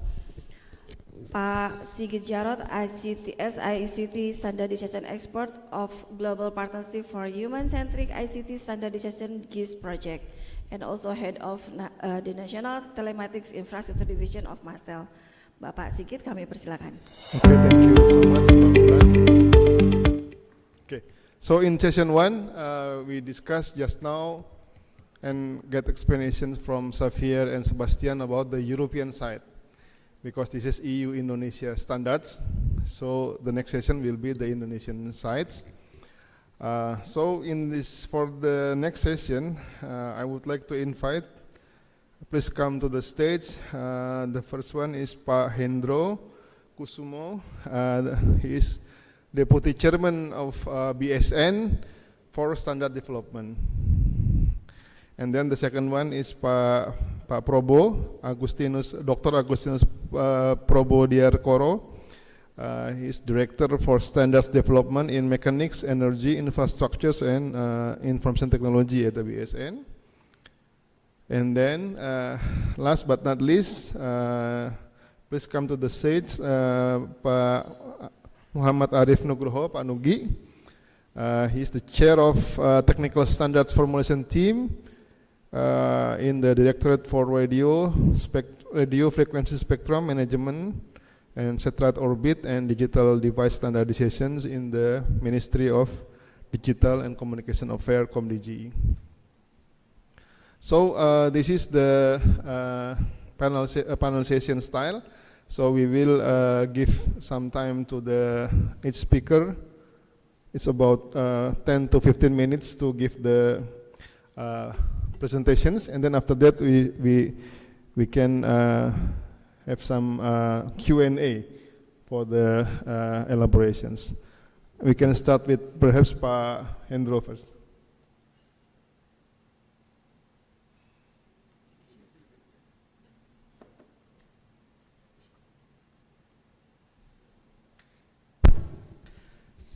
Bismillahirrahmanirrahim. Assalamualaikum warahmatullahi wabarakatuh. Very good morning to all of you. Thank you for this opportunity. I would like firstly on behalf of BSN and National Accreditation Body of Indonesia, CAN, to thank you to European Commission and also for the telecommunication community in having this event. And then in this opportunity, I would like to share on, let's say, the modality. Next, please. We would like again in this opportunity to talk about why we need the standardization and conformity assessment. Because in the morning, we have already heard information from the European side on how in managing the standardization at what we call it the European side, and covering so many countries individually. National standard body also exists in the European side. So actually standardization and conformity assessment, international best practice, every country use this standardization. It's because some of them already through the consensus base when develop the standard, and also the standard use as what we call it a common language for overcome the trade technical barrier to trade, and also in the same time standard can use for good regulatory practices. Next, please. Actually, the presentation is so much, but time constraint. I do hope that the paper can read by yourself, but I will raise some information that I think important for us to pay attention, emphasize on the important thing. So again, in the international language understanding, common understanding is about quality infrastructure. Next. So it's mean that every what we call it trade between the countries, they will use the standardization that consisting also inside as using the standard and then conformity assessment, and in the same time as what we call it a recognition about testing report, inspection report, and so on. And the international best practice, they always using what we call it STRATCAP, Standard Technical Regulation and Conformity Assessment Procedure. So it's mean that this is the fundamental situation at international level. Next. In this situation for international level at Indonesia, actually three role dealing with the standardization and then accreditation and also the metrology for measurement traceability is belong to BSN. But for conformity assessment bodies, laboratory and so on, may sometimes belong to the ministerial, belong to the state government company, and some also belong to the private sector accredited by national accreditation body, CAN BSN. Next. And then again, thank you Pak Jarod in the morning already mentioned. Actually Indonesia, we have a good modality so far. We are in the ranking of 23 at international level. But the good news is for accreditation, ranking is #1 in ASEAN of course, but at international level #4. So it means that we have good modality comparing with the other countries, and at the same time, according to the report from Meso Partner Consultant, the study, that it is a link in what we call it a direct influence between the national infrastructure system with the GDP in those countries. You might see from that for the European Commission, some for the highest position led by Germany. The others is covering also from Italy, from Spain, from UK. And it's mean that if we take a look from the GDP, it's look like every countries that have a good ranking in quality infrastructure, meaning that their GDP is high. But how about Indonesia? We have modality, good, but GDP, we still in hoping. Next, we hoping that in the near future. And then again, 3 pillar, this standardization, accreditation, and metrology is in BSN tasks and duties. Next. Again, I would like to inform you that in this situation, actually, BSN, if we took a look from the situation, how we manage, we have a structure in BSN that the deputy or structure according to the responsibility of BSN, including for accreditation, we have deputy for accreditation. For metrology, we have a deputy for standard, national standard for measurement traceability. Next. And then I would like also raise that BSN at national level, we have 13 international fora as a coordinator in Indonesia. BSN coordinator in ISO, in IEC, in Codec, and whatever the forum dealing with standardization and conformity assessment. So it means that this is what we call the modality for Indonesia, and also as a pressure to BSN to perform according to the need, and also let's see some what we call it modality we can use for trade, for governance, for what we call it trust, mutual recognition between the countries, and the special BSN also notification body and inquiry point for TPT agreement. What kind of the significant role on this? Every standard basically is voluntary. When the ministerial level would like to adopt the national standard into the regulation, it's mean that getting mandatory standard. So all regulation in the draft version must notify to the TPT agreement through BSN. So again, the BSN role is significant for, let's say, not only for trade, but also for everything. Next, to share with you on next, this is only to show you that the legal framework, the law, Indonesian law, and then this is the national system. Again, I would like to emphasize in this opportunity that when we talk about standardization, It's mean that covering good services, system, process, and personnel. So standardization is covering 5 issues on this. So if we talk about digital and then artificial intelligence, whatever, it's my cover good service and then system, process, and personnel competent. Next, I would like also emphasize in this system.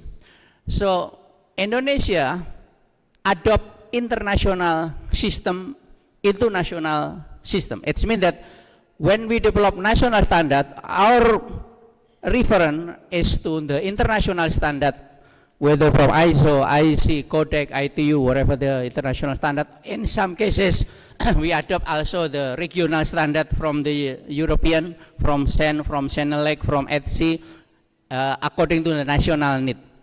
And in the same time, we also, what we call it, join in the, what we call it, accreditation forum at international level, in the IAF, in the ILAC, and then the at regional in the APAC, Asia Pacific Accreditation Cooperation.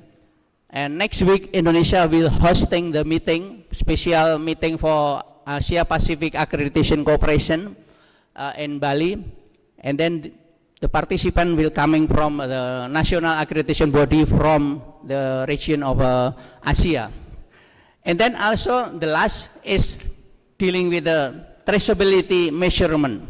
So PSN also member adopt the system from Bureau of International Point and Measure. It means that every Indonesian system follow to the international system and adopt to the national level support to the sectoral legislation. Next. And then this is my personal concern on this is, if Indonesia would like to have a good condition boosting Indonesian modality, we must focus on good regulatory practices, which consists good making policy practices from the regulator side and good standardization practices from BSN contribution. Because this system at international level already adopted as a best practice. So why Indonesia still in some cases eco-sectoral, some ministerial level always what we call it prioritize on her or their what we call it authority. Some cases, if we would like, okay, if you would like use the standard, please inform BSN, and BSN will adopt the relevant standard, international standard, and then the regulator may adopt it. Next, into the regulation. So again, I would like to, Indonesia, actually we have an active SNI so far from actually 13,000. It's because some of them systematic review, then some of them abolished, withdrawn, and some modification and revision. So far 10,000 SNI active. Next. And then I would like this opportunity to emphasize on the implementation of the standard. So basically, our national standard is voluntary. And what the difference of national standard as voluntary and mandatory? Ideally, at international, maybe the presentation in the morning from the European side, even the standard is voluntary, but because of the pressure from consumer need from the consumer, or we call it a market reference, then the standard effective in the market, even the voluntary. But the case in Indonesia, if standard still voluntary, it look like a long journey for effective the standardization. And so far, next, for mandatory standard, it's mean that, next please. For mandatory standard, it's need several time for let's say to stipulate it, the regulation mentioning about the standard, notified to the WTO and so on. At least we need 3 months for the emergency notification, but for regular notification is 6 months. Next. This is the situation. We have 10,000 SNI, active SNI, but in fact, only 76 mandatory standard from relevant the minister. What about, let's say, from Komdigi? No, not yet. But sorry, come back to many standard, but not yet imposed into the mandatory standard. So it means that still just the market reference. So it's according to the consumer whether they will use the product that meet the standard. Next. So basically the certification system between the SNI mandatory and voluntary is quite different. It's because sometimes when mandatory standard accredited conformity assessment bodies in some cases not designed, not assigned by relevant minister to conduct the conformity assessment. Even for competence, they have already comply with the requirement of the standard. Next. And then, next please. And then, this is the situation, the difference between the voluntary and mandatory. This is the situation for voluntary from, let's say, the standard used as a reference for accreditation, for certification, and then private sector manufacturer used the standard as a reference, and then certification, and then those products comply to standard placed in the market. This is only voluntary standard. But the difference next, when the product is mandatory, next please, conformity assessment body must assign or what we call it something like designation, designated by the relevant ministerial decree. So it's look like for myself gitu, not fair sometimes, not fair when conformity assessment bodies already have their own competence according to the standard accredited by CAN, but not designated by the relevant ministry. So this is the situation. But we are in the process in having what we call it fairness system, competent, trusted, and also all system dealing with what we call it traceability to international system. Next. Again, in this opportunity, because I'm coming here representing the accreditation set, I would like to emphasize some information dealing with the role of a national accreditation body. Next. So actually, if we talk about the risk-based approach, hopefully in Indonesia is if we use this approach, if we talk about a risk getting higher and higher, it means that conformity assessment procedure getting tight. But some cases, regulator actually they have their own option. First is option they conduct by those regulator. Second, third party on behalf of regulator, and third is the other party, third party on behalf of the industry. But in Indonesia, usually in the name of authority, regulator just conduct inspection, certification, whatever the activity dealing with the conformity assessment procedure on behalf of their authority. So this is something like at international level, I don't know to say, but Indonesia is a jeruk makan jeruk. So conflict of interest. Next. And then the other also about standardization when adopted as mandatory standard or a voluntary standard, every standardization process must comply with the, let's say, before product placing in the market is accredited by CAN, for those certification, conformity assessment bodies. So this is the situation. So it means that accreditation play a role during the conformity assessment process.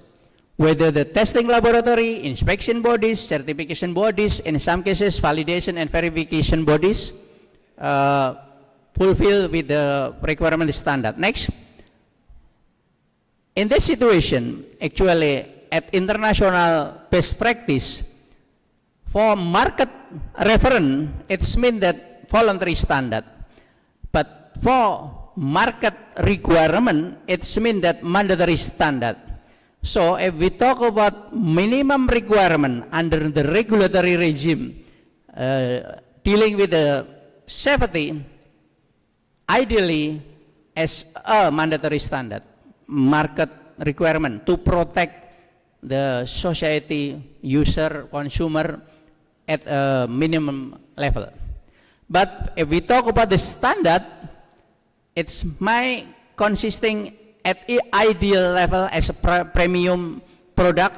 It's because covering safety and at the same time covering the quality requirement. So this is according to the need of the consumer. Maybe for government rely on the minimum requirement, but for certain consumer they would like to have the premium standard, premium product with that meet with the premium requirement. Next. This is the situation that for the buyer then using the standard, you might see actually again standardization, we follow the international system and all stakeholder might use those system through the BSN activities. Next. And then, this is what I would like to emphasize. Why do we need the BSN SIM? In this case is for recognizing the conformity assessment result. Because Indonesia, if we would like to enter the international market, everything must comply with the international best practice. It means that we need international recognition through what we call it a mutual recognition agreement. So it means that all conformity assessment bodies conducting the certification and then inspection or testing activity must accredited by CAN, and then CAN is supervised by at international level to demonstrate their equivalent. It means that the process of accreditation, if cannot perform as required, it means that the result of conformity assessment to goods, services, and so on will not receive at international level. The same system. Next. Again, I would like, how can we use this conformity assessment result for mutual recognition agreement? So it means that you may have had one test accepted everywhere. It means that one test in Indonesia by conformity assessment bodies accredited by CAN, membering of the mutual recognition agreement at international level. So this conformity assessment result will receive in the what we call it designating market, let's say the targeted countries. So this is the situation. Next. Oh yeah. So this is the situation in CAN legal basis, just to show you that Indonesia follow the international system at what we call it, what the difference of the BSN and CAN to ensure that BSN will not, what we say, conflict of interest. So CAN is, if we talk about CAN, consisting the council of CAN and then chairman of CAN, it's means that chairman of BSN also ex officio representing as chairman of CAN. And the secretariat of CAN is operated by our colleague in the deputy of accreditation to running daily activities. So, and then the other also technical committee and also assessor to conduct the assessment process during the application of accreditation process. Next. This is the situation, just to show you the process. Next. And then this is to show you how the accreditation system work in Indonesia and refer to the relevant standard adopting from the international standard. You may see that Komite Akreditasi Nasional must apply the requirement of ISO IC 17,011. It's because the requirement for national accreditation body. So we must follow those standards. Next. This is the situation so far 836 conformity assessment already accredited by CAN. Next. This is the at international level we trying to support competence and then global recognition and protecting the market through the accreditation, the competence of conformity assessment body. Next. And then the direct to this topic, today's digital and IT accreditation SIM, we have already developed and operate the system for cybersecurity and data and infrastructure, and then digital forensic and lab quality, and in the process accreditation conformity assessment body for data center certification. So I do hope that this presentation may enhance your understanding about the standardization, conformity assessment, including accreditation system. Next is finished. I think, thank you for your attention. Sorry Pak Sigit for having more time allocated for me. So again, thank you very much for your attention. Alhamdulillah. Assalamualaikum warahmatullahi wabarakatuh. Waalaikumsalam. Thanks a lot Pak Indro. So next speaker, Pak Probo, time is yours.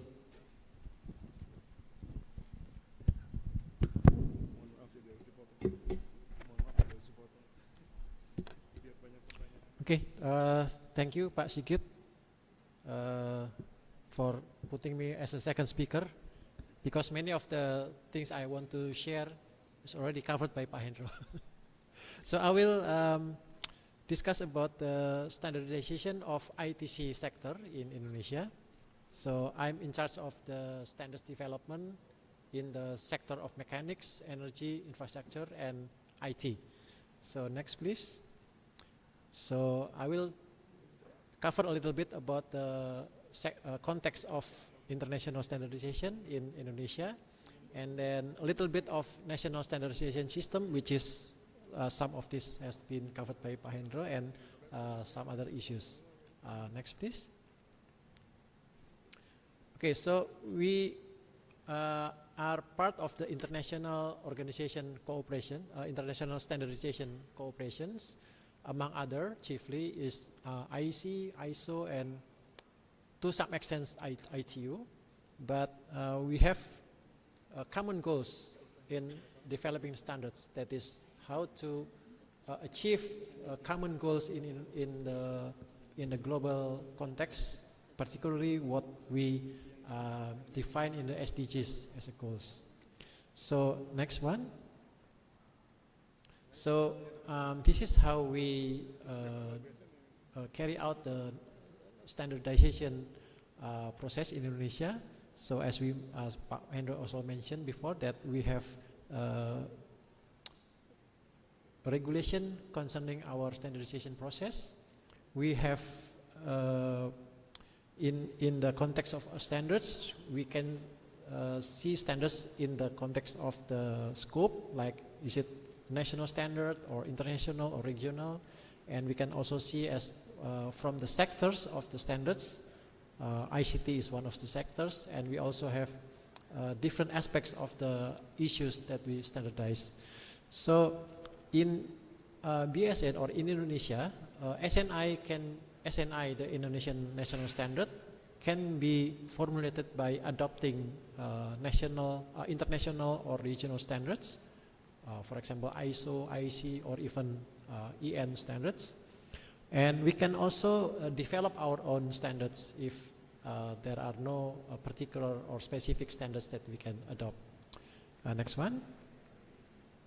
So I want to highlight here some of the sectors relevant to ICT that we already participated. So we have membership, we are participating member in some of the theses related to ICT. In this case, GTC 1, and then the subcommittee 2, 27 and 44. And then we are observing members in some of the subcommittees under GTC 1. And there are 2 subcommittees that we are not yet member of. And there are other ICT related theses in ISO, for example, TC 215 about health informatics, TC 321 transaction assurance in e-commerce, and some other theses that are related to ICT. And as for ITU, we are not member of ITU, but we heard that our colleague from Komdigi, from the Communication and Digital Infrastructure, they are more related to ITU. So maybe the next speaker will cover about this. Next one. This already covered also. So we are identifying a number of SNI that is related to ICT. So we note here about 770 ICT related. Okay, next one. And this has some parallel with what our colleague our friend from EU presented just now about the process of standards development. In this case, BSN appoints technical committees consisting of representatives from government, industry, and experts or academia, and also the consumer groups. So we have about 176 technical committees, and about 4 of them, related to ICT. Here we have TC 3502 and then 3504. The first one is based in Ministry of Industry, and the second one is based in the National Cyber and Crypto Agency. And then we have 2 new technical committees, one about digital ecosystem based in our self and our institute, and another one is about digital infrastructure, which is hosted by the Ministry of Digital Communication. Next one. Okay, so this is the same slide. We can get next, go to the next one. Okay, this is just a list of some of the national standards, the SNI, that we adopted or we developed related to ICT. So we adopted some of the ISO IEC standards. Okay, so the next one, next slide please. And for this year, our working program is to adopt a number of IEC standards, namely IEC 42001, IEC 23894, and IEC 42005. So this will be handled by the new technical committee that I just shown just before. Okay, next one. Okay, so in this seminar, what we would like to learn from our friends from EU is there are many things, but maybe we can focus on two examples. One is in the health sector. So in the health sector, we learned that in EU there is a EU MDR, Medical Device Regulation, and also AI Act intersection, that they have some sort of intersection how the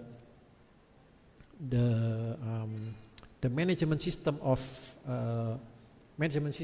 in the high risk sector, in this case health, is something that we have to be careful about, especially when we make diagnosis and determine the treatment of patients when it uses the AI. So how the standards relating to AI management and regulation that is in place can go together. And the second example that we also would like to explore here is the energy sector, which is a critical infrastructure, because more and more we are dependent on energy supplies. So we learned about NIS2 directive, and how it relates to the use of or implementation of IEC 62443. So we learned from the presentation this morning that EU sets the regulation, then the regulation can be followed up by formulation of the standards. Whereas in our case, usually we have the standards and the regulator refer to the standards to incorporate it as a regulation. So we would like to maybe learn more about this. Okay, I think that's my last slide. Thank you very much. So thanks for this opportunity. Thank you, Pak Prabowo. Okay, next, the last but not least, Pak Nugi.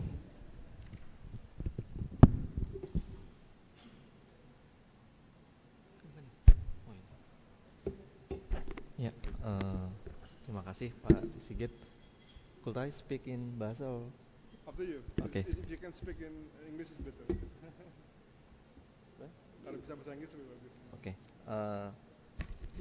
I will try in present my presentation in English. Thank you.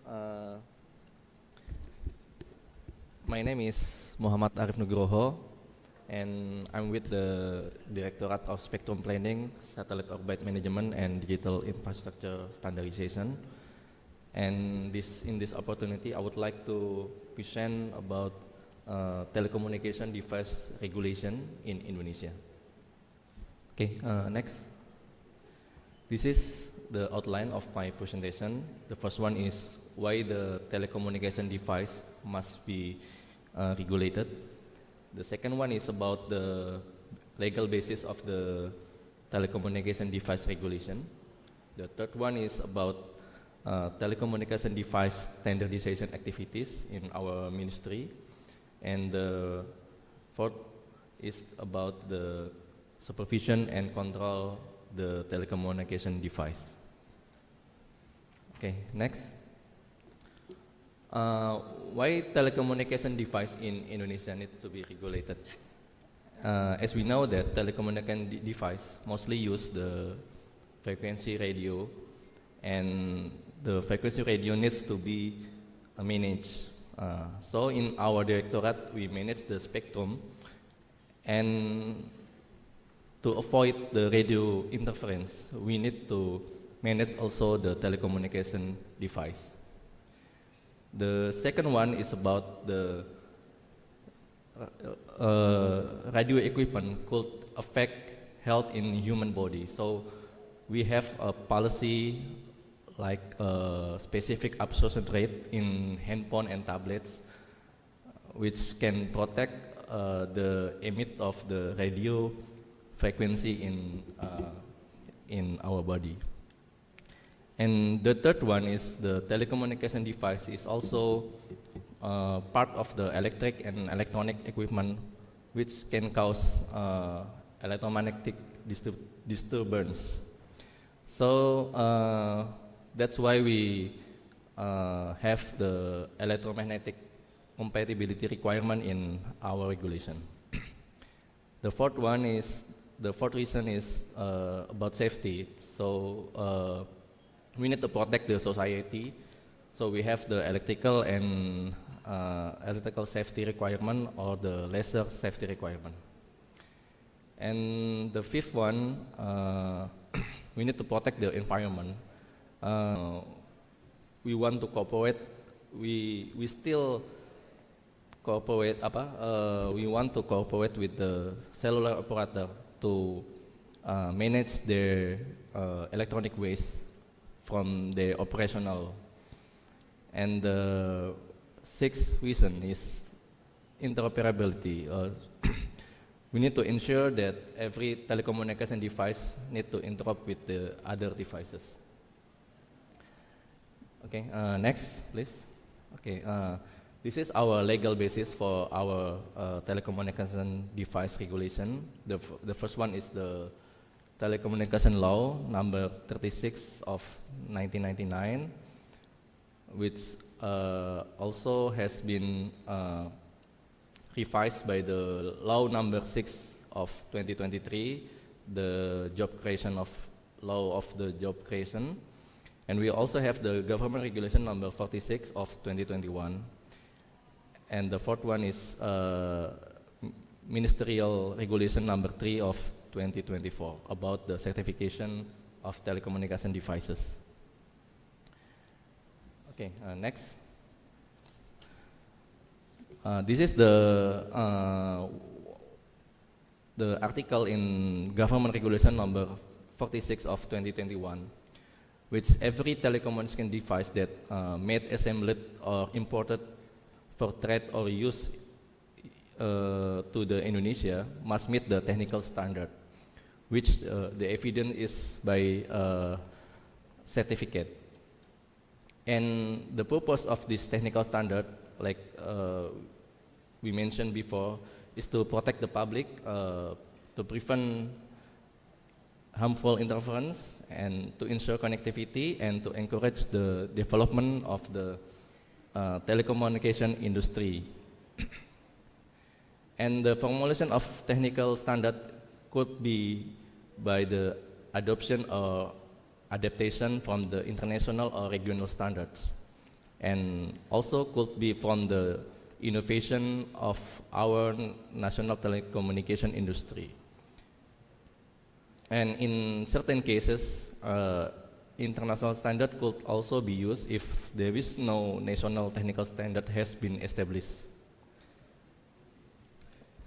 Next. This is our telecommunication device standardization activities. In this slide, you could see that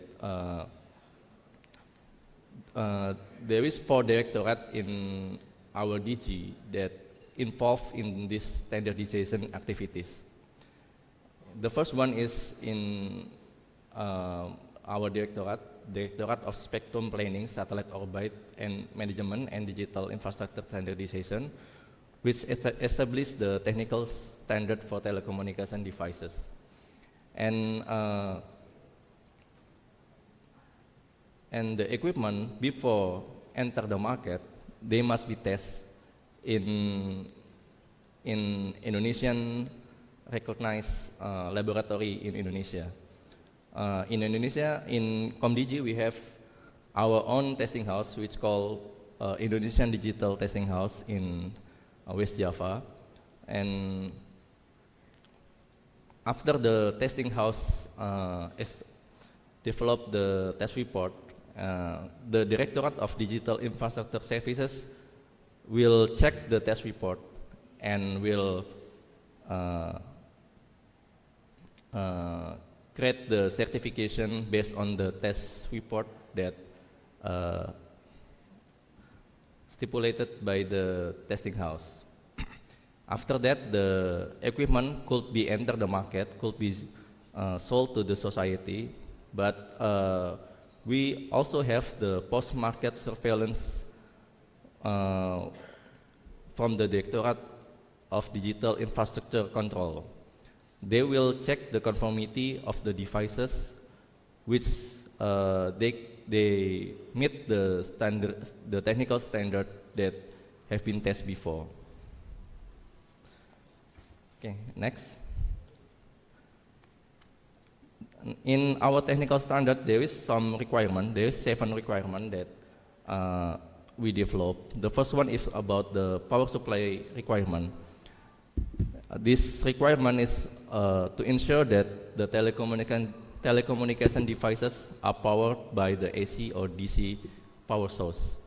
The second one is electromagnetic compatibility requirement or EMC requirement to ensure that electrical and electronic circuit do not generate or not affected by the electromagnetic compatibility, which we refer to our SNE CISPR 32 or also the ETSI EN 301 for 89. And the third requirement is about non-ionizing radiation requirement, which to ensure the radio frequency do not cause health problem for the society. The fourth one is the electrical safety requirement to ensure the electronic in the devices are safe for humans. The fourth one, this is actually the main requirement in our technical standard, is about the radio frequency requirement. It's for the efficiency use for the radio frequency spectrum, which actually to avoid the interference when the device used. The sixth requirement is about other requirement. For example, we need to check the cooperation between the cellular repeater devices when they want to market the repeater devices in the market. And the last one is the testing method, which is used for our testing lab as a reference for the test. Okay, next. And we also have in our domestic testing center, we have 11 labs that could test the telecommunication device, which also has accredited by the CAN. And in the overseas testing center, we have two categories, the non-MRA or mutual recognition agreement, which consists of 34 testing center for mobile phone and tablets, and 101 testing center for non-mobile phone and tablet. And for the mutual recognition agreement, we have 9 testing houses from South Korea. And for your information that in the end of the year, we will only allow the domestic testing center and the mutual recognition agreement testing center for that could submit their test report to certification process. And you could see the list of our testing center in the link that we provide in the below of the slide. Okay, next. And this is the certification process, which is we also cooperate with the Ministry of Investment for the user registration, and we also cooperate with the Ministry of Finance for the payment. And the data is also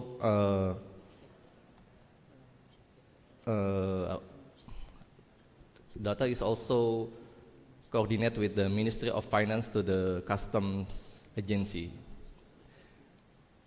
And for the detail of this certification process, you can check in our website, certificasi.postel.go.id. Okay, next. And the last one is about the control for the standardization process is we conduct the post-market surveillance to verify the device compliance with our technical standards to ensure that the device that market is comply with our technical standard. Maybe that is our, that I can conclude my presentation. Thank you very much. Thank you, Pak Nugi. So we are a little bit behind the schedule, but let's have some 10 to 15 minutes of Q&A. I open to the floor if there is any questions to all the panelists. Yeah, one over there. Please, some organizer. Satu lagi ada. Yeah, just you can go to the mic stand. Please mention the name and the institution or organization.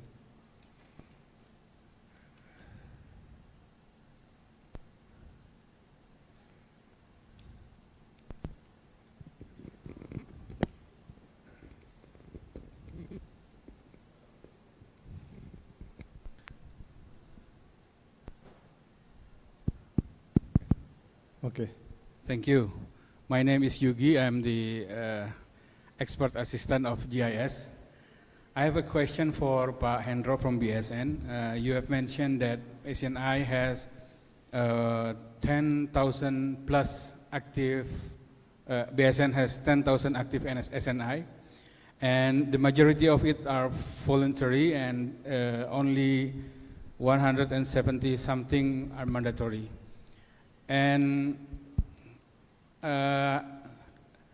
so the question is, I mean, this problem with the voluntary, I heard from Pak Hendro in our last meeting in BSN that the voluntary standards are tend to be abandoned by the market, right? And this will be our big homework to develop a strong market pool, voluntarily based standard, right?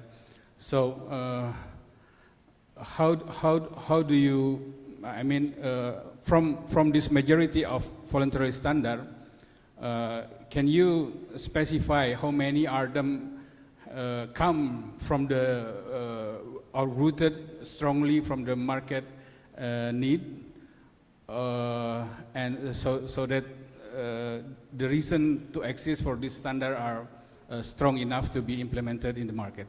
Thank you. Okay. Okay, second question. Ya, yang ini dulu, nanti baru Pak Rudi. Yeah. Check. Okay. Hello, everyone. Good afternoon. My name is Dika, and I am from Telkomsat, an entity that runs Telkom Indonesia's satellite business. So I want to ask for everyone that relates to my questions. From this morning sessions, I have learned that in order to strengthen the quality of one standardization, we have to harmonize national and global standardization process, right? However, if I am allowed, I would like to raise the concern of technology sovereignty. A while ago, not long, I had my own research about localized trajectories of technology influence in telecommunication industry in Indonesia, and it involves foreign investment and the local level, the level of local production regulations, or we call it TKDN, tingkat komponen dalam negeri, to pass the Indonesia's local standardization or to obtain permission to commerce. So I wonder, from the previous explanations, I understand that this TKDN is not necessarily to be in the part of technical process of national standardization, but perhaps it is discussed in different chapter than this event. So I still have my questions. Where does Indonesia's national standardization position the role of regulations of local content production level, or TKDN, in the process of obtaining Indonesia's national standardizations? And in your expert opinion, how important is it this local content level or TKDN to strengthen the quality of Indonesia's technology standardization? Thank you. Okay, thank you. One more.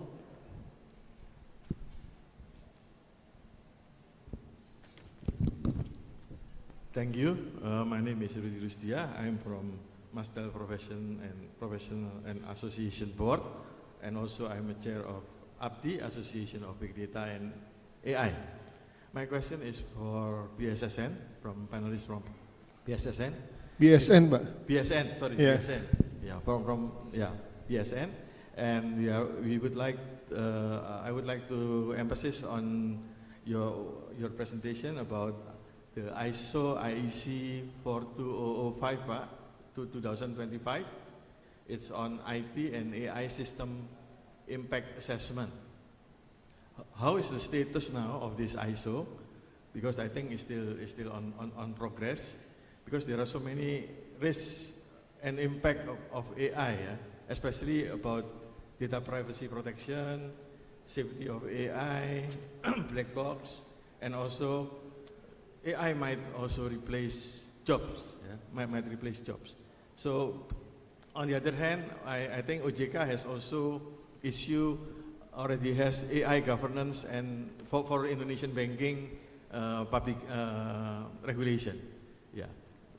Yeah, probably that's my question. Thank you. Thank you. So we have 3 questions. Please answer from Pak Hendro first, and then Pak Probo, and then Mas Nugi.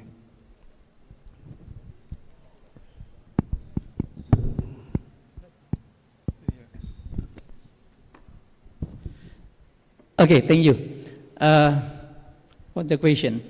So again, our homework is comparing between the voluntary standard and the mandatory standard. Is if we talk about scope of the standard, if the standard covering about safety and then what we call it the health, environment protection and so on, it means that the essential requirement or safety issues there, ideally to be mandatory standard, but not yet.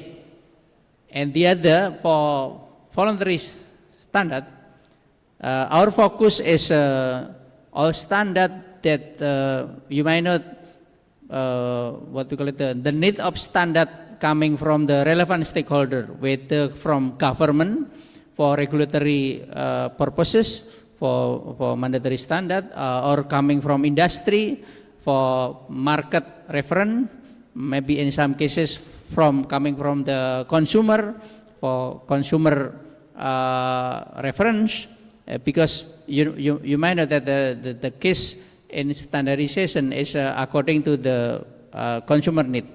So for voluntary standard, we focusing on the relevant standard that can what we call it the support in the market access. Let's say for the product, Indonesian potential product to export to AU, then we take a look what kind of the standard in the AU, and then what kind of the standard in the national level Indonesia, and how we can have mutual recognition between 2 parties. And then second is all standard that what we call it in Indonesia is support to the national priority program, whether for downstream, for upstream the product, and then the other for governance process for we call it the anti-corruption program and so on. So even the standard is voluntary, but some let's say consumer would like implement or use this standard. We call it buyer requirement, consumer requirement, but not mandatory, no regulation that mention this standard as mandatory, voluntary coming from the society. So